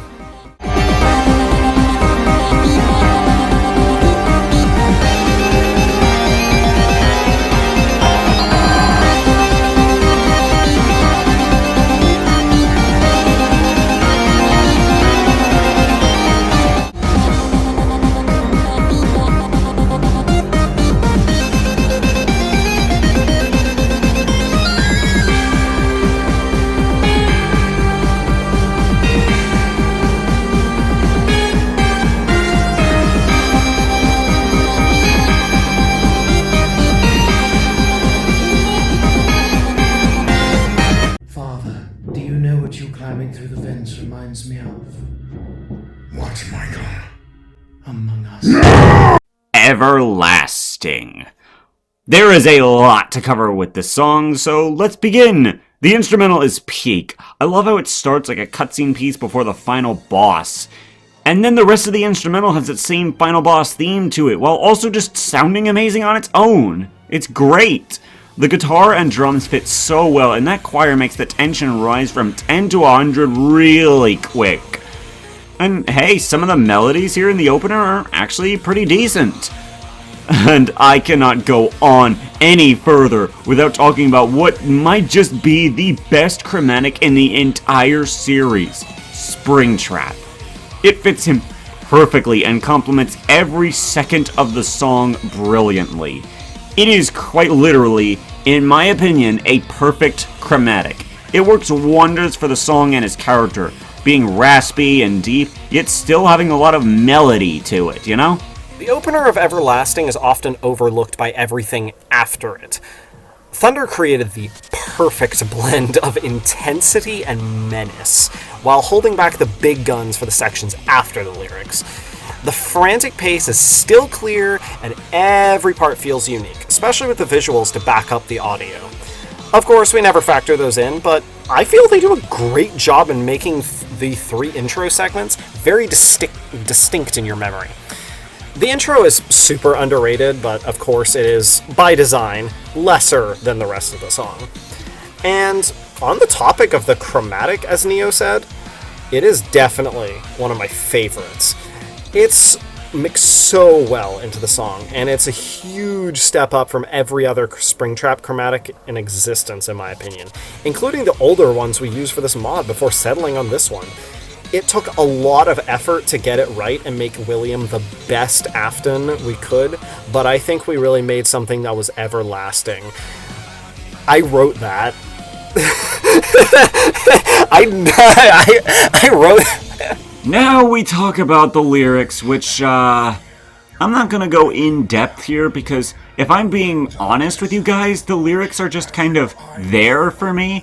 They don't really frustrate me or make me upset, nor do I think they take away from the song, but at the same time, they don't really add a lot for me. That being said, there are things that I can talk about. For one, Springtrap, yeah, no, the voice is literal perfection, down to the last minute details. Penove, you nailed this voice insanely well, and you have some decent singing alongside it.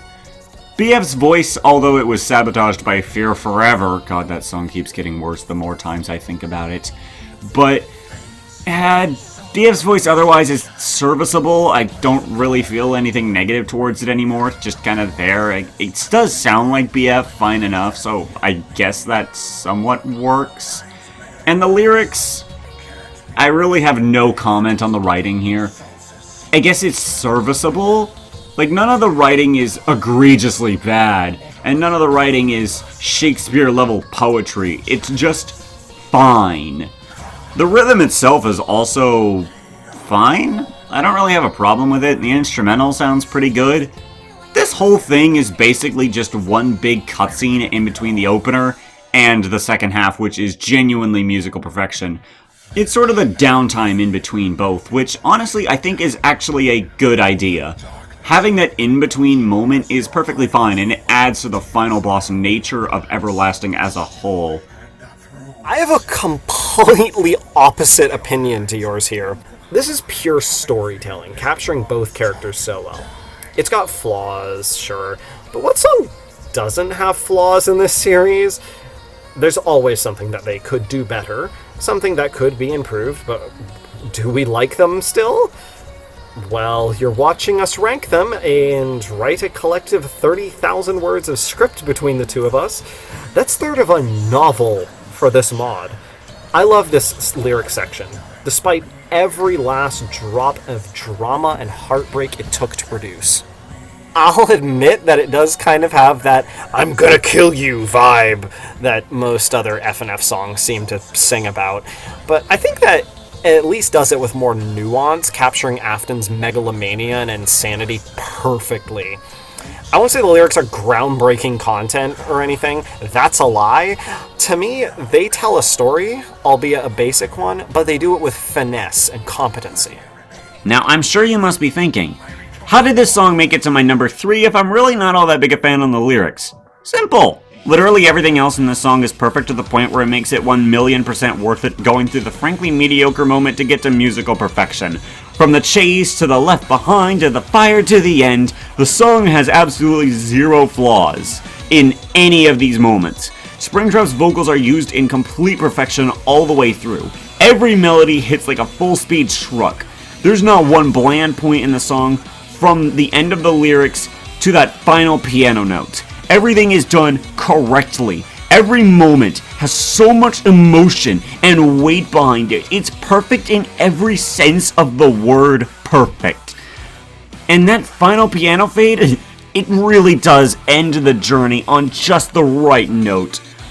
I used the description earlier of a boss fight to describe this song. The beginning is like the mini-boss, or level before the final fight. The lyrics are like the cutscene that might be kinda cool to some, but to me it's just sort of the filler between the actual gameplay. And then the rest of the song itself is the fight, which is done with every aspect of love and care possible.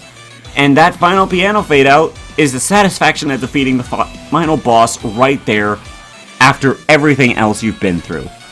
I legitimately screamed when I saw the chase for the first time.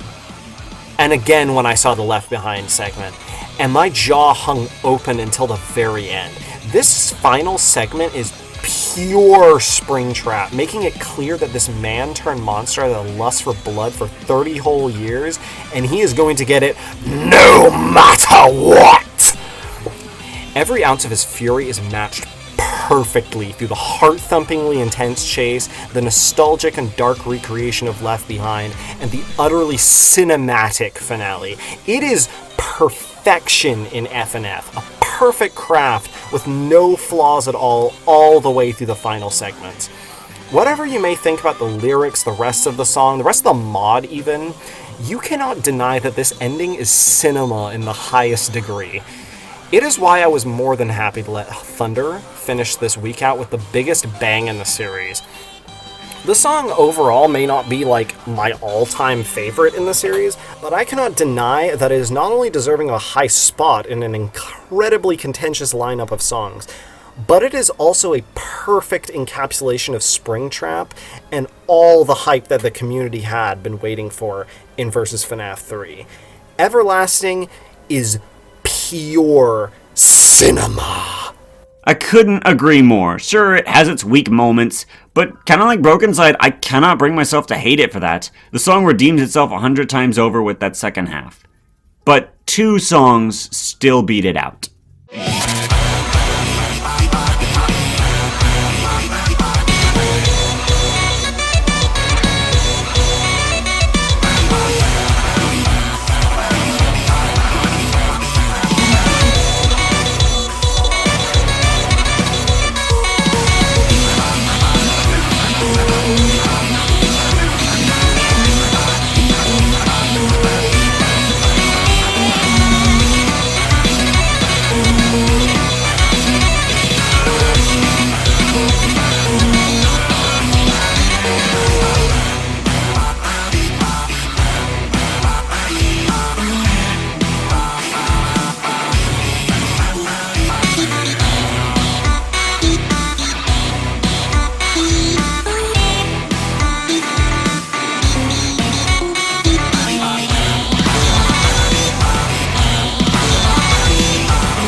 I told you that Golden Freddy never existed? Wait, what is this? Ah! Firstly, this should probably be said. Yes, I do think the remix is better and pretty much does everything this original track did, but even better. But here's the thing. Without the remix even being in the discussion, I still love the original Happiest Day more than Everlasting and Broken Inside combined. In fact, weirdly enough, I think I like this song even more because of the remix's existence. And I'll explain why. One, it really shows the growth and talent from Penove over these mods.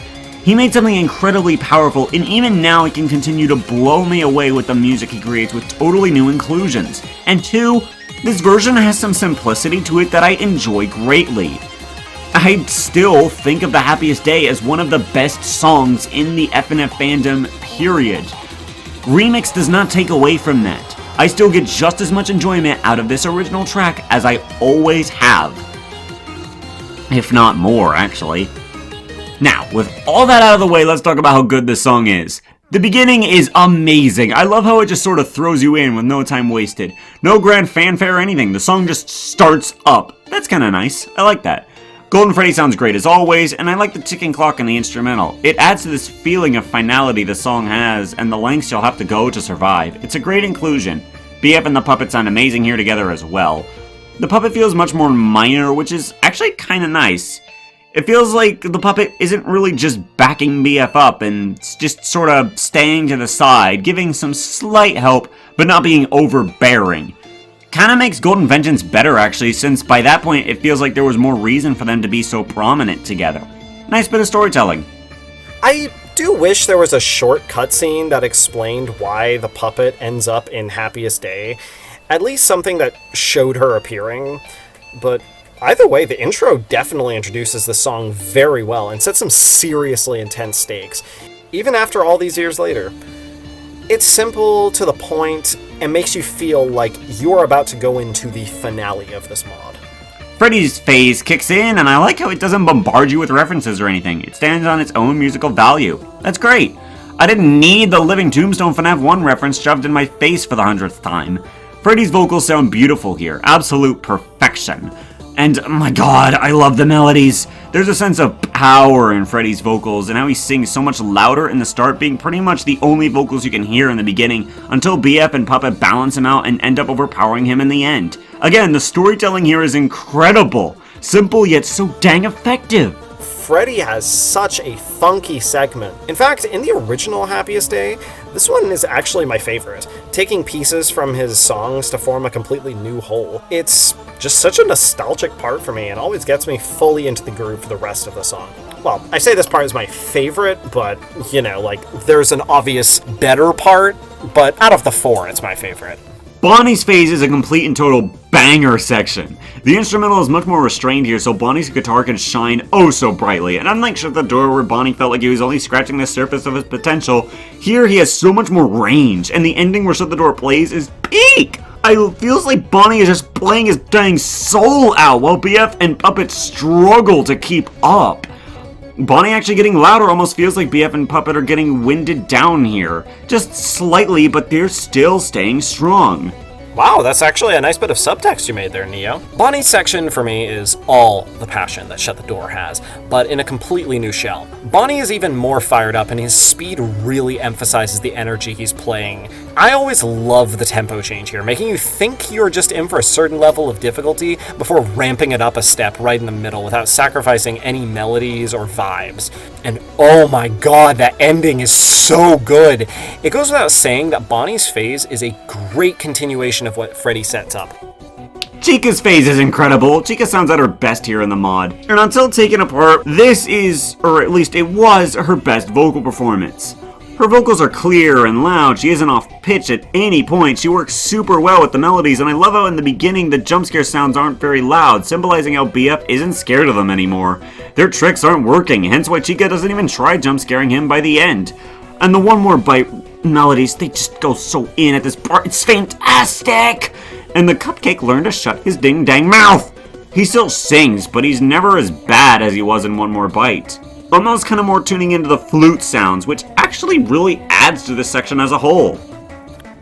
A lot of folks call Chica's part the worst. I feel it's the calm before the storm that is Foxy. Does that make it worse? Well, I guess if you want to ignore what a nice breather this section is after Bonnie melted your faces off with his guitar solo. The really awesome part about Chica's section is what a good bridge it is, and how it really makes her sound great without feeling tacked on. It's just Chica being Chica. Each character in the song is really shining through in their parts, and Chica is the chillax one, so she's got to be the bridge between Bonnie and Foxy. I think that works great. Foxy's phase is great too. Foxy's chromatic conveys so much anger and tension, while BF and Puppet are slowly losing their energy and power, getting worn out by the long-winded battle. This instrumental has those pirate vibes, which is great, but not as much as I think they could have. It feels a bit too restrained for this final of the four. And the Lost at Sea melodies, they're actually really good. I love the inclusion of them. Foxy throwing himself as the last cast member before Goldie shows up is such a Foxy thing. I also wish this one was a turn longer, which the remix fixes, another common W. Honestly, I'm like stroking my ego so hard in this video, but I'm trying to tune it out. Foxy's part is still funky, and it serves as a great reprise of Lost at Sea's best part. Final act. The instrumental just picks up so much at this point, and that beat drop. Look, I'm gonna keep it real. That is my favorite beat drop in all of FNF. No. That is my favorite beat drop in all of musical history. That is just my favorite drop ever. It is so good. The way all the animatronics come in during that intense and chaotic moment where the FNAF gang give it their all, only to fail in the end, despite putting up the biggest struggle they could. It is musically perfection. And then shortly after that, BF just throws it right back at them. A moment later, almost like he's taunting Golden Freddy and the gang, like, "Is that all you got?" And Golden Freddy doesn't stop fighting. None of them do. They keep this struggle up with every melody conveying the intense struggle as they try to overpower each other. But Golden Freddy just cannot seem to get the upper hand over BF. Nothing he does seems to work. BF continues keeping pace. After everything that's happened, BF does not back down. And then the end comes into sight. The voices of the other animatronics echoing behind Golden Freddy, trying to hype him up, but it's just not working. Golden Freddy finally realizing he's lost. BF and Puppet still singing away like they aren't even bothered until Golden Freddy loses it and lets out one last scream of pure rage. And then it all goes silent. The battle ends there with the Puppet closing out the song.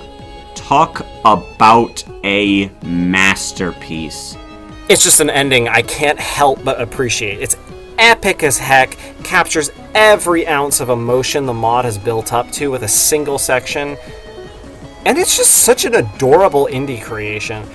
Just some dudes trying to make a cool little mod, and you get this masterpiece of a segment at the end of it all.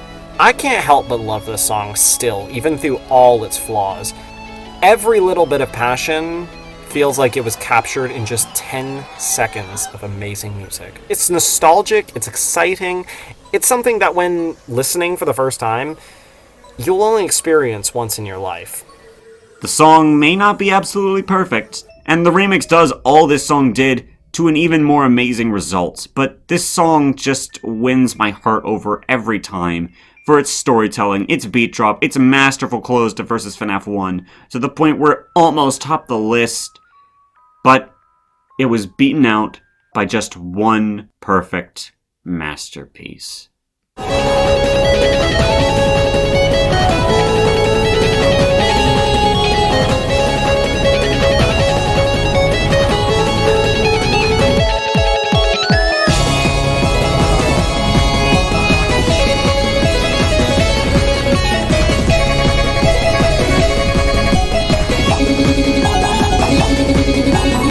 It was perfect. Perfect. Everything, down to the last minute details. This song is, indeed, a perfect masterpiece. I could say stuff for hours about Taken Apart, but this is your favorite song in the OST, Neo. So take the floor and close this video out. Rant your heart out. Freddy's opening phase. I've already talked about how good Afton's vocals are in the past, and it's still the case here. It works so well in contrast to the animatronic voices in a way that I don't think words can describe in full justice. So, let me just talk about everything else that I love about Freddy's phase. The instrumental has an amazing banjo solo that sounds so good. Unlike other times in these mods, where these big instrumental moments can sometimes be drowned out by the vocal performance, here it's just not the case. Every single moment where the instrumental is at the big highlight, you can hear it perfectly alongside the vocals. It's perfect mixing.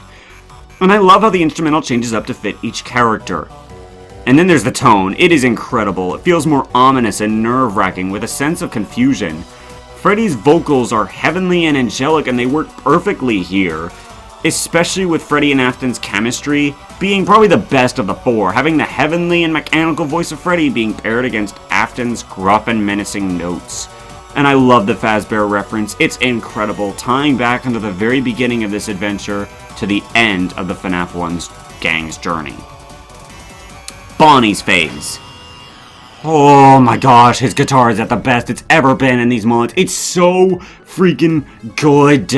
I absolutely love every reference to Shut the Door, being how that melody is Bonnie's melody, and he keeps reverting back to it, because he's just trying to stick to what he knows. In this sense of confusion from the transition of Freddy to Bonnie, as Bonnie's trying to figure things out, he's also trying to stay in his own comfort spot. Bonnie's long notes are absolutely amazing, by the way. The song's speeding up, no longer feeling the ominous nature, but instead starting to feel tense and alarmed the further it goes on.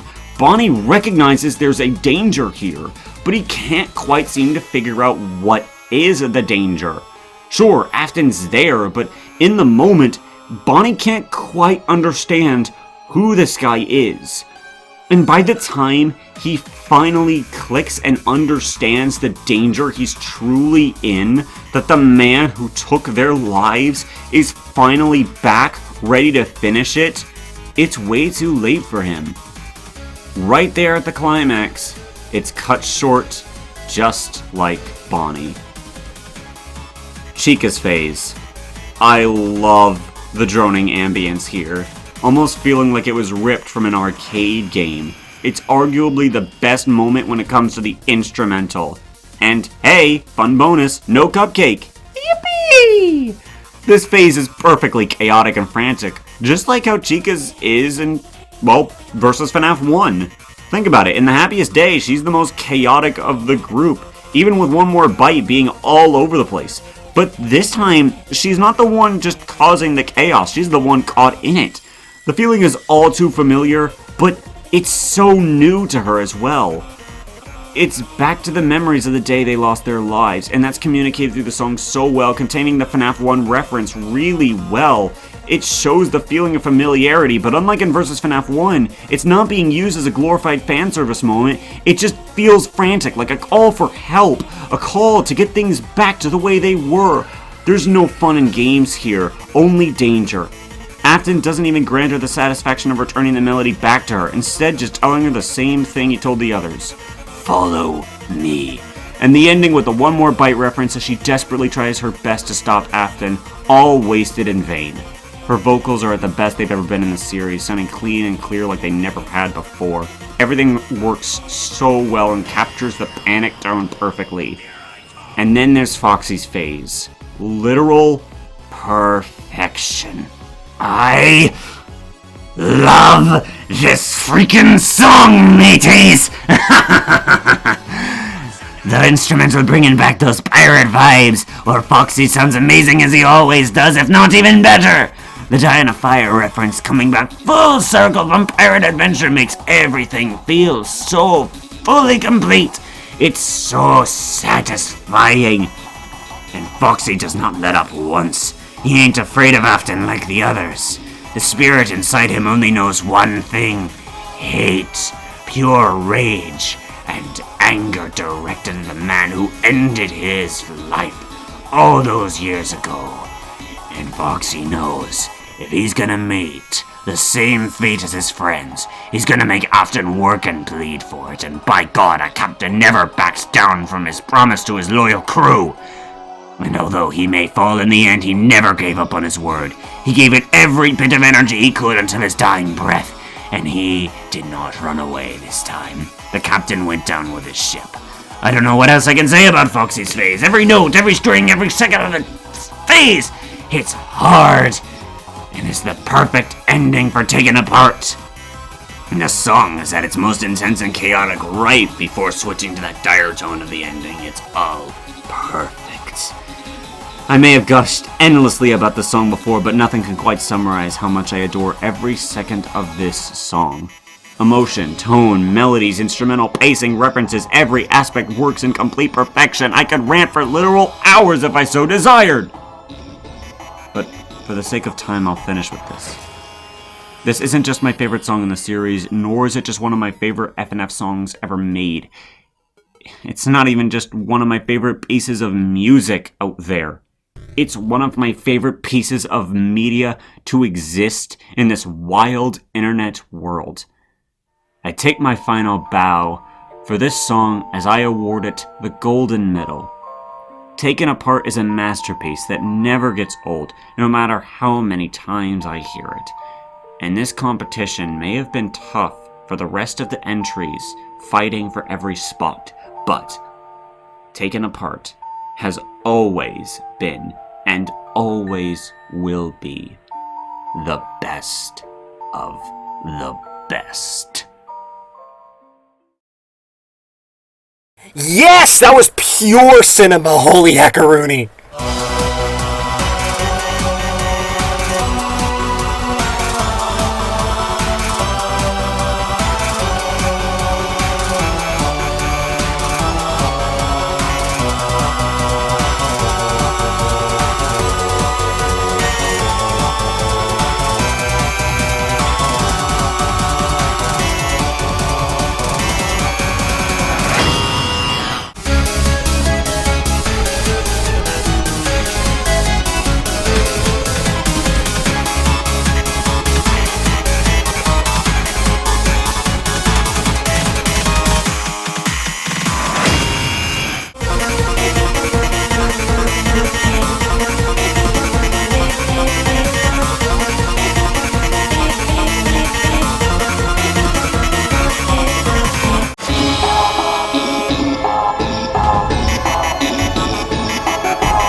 We made it. We completed the Ultimate vs. FNAF series ranking. Oh, my vocal cords are already dying for me to stop. I suddenly respect video essayists 20 times more than I did before. Yay! Yeah, these aren't as easy as people make them out to be sometimes. Thanks for watching, everyone. I hope you enjoyed the official versus FNAF tier list as much as we enjoyed making it. Oh yeah, speaking of which, thanks for joining me on this video, Penove. Thanks for having me. And hey, I'm just happy I gave this another chance. I was able to get all my thoughts out far better this time, and I have more firm opinions now. Now, before we conclude this video out, here's my tier list, everyone. Feel free to leave your own thoughts on these songs if you want. Like the video if you enjoyed, and be sure to subscribe with notifications on if you want to see more from this channel. That felt weird to say out loud. I don't usually do that for the end of a video. And here's my tier list that is sure to cause some angry people to come to my comments. Please, go and dislike all my videos and unsubscribe from my channel if you hate it and want me to see your passion for the series. Link is in the description. Anyways, guys, I'm gonna have some lemon and honey tea and relax on a beach or something. This hurt my voice more than singing a Springtrap. I wish you well in all your next endeavors, Knight of Neo. Ciao! Bye, Penove! Well, everyone, that's the video. I'll see you all in the next one, and I really do mean this when I say it. Thank you guys, if you actually managed to stick around and watch this whole video. I know it was long. I put weeks into editing this video to make sure it would come out as good as it did. And I really do thank you if you watched the whole way through. It means a lot to know that people really do enjoy my content. It's quite a special feeling. God bless. I'll see you guys next time. Bye!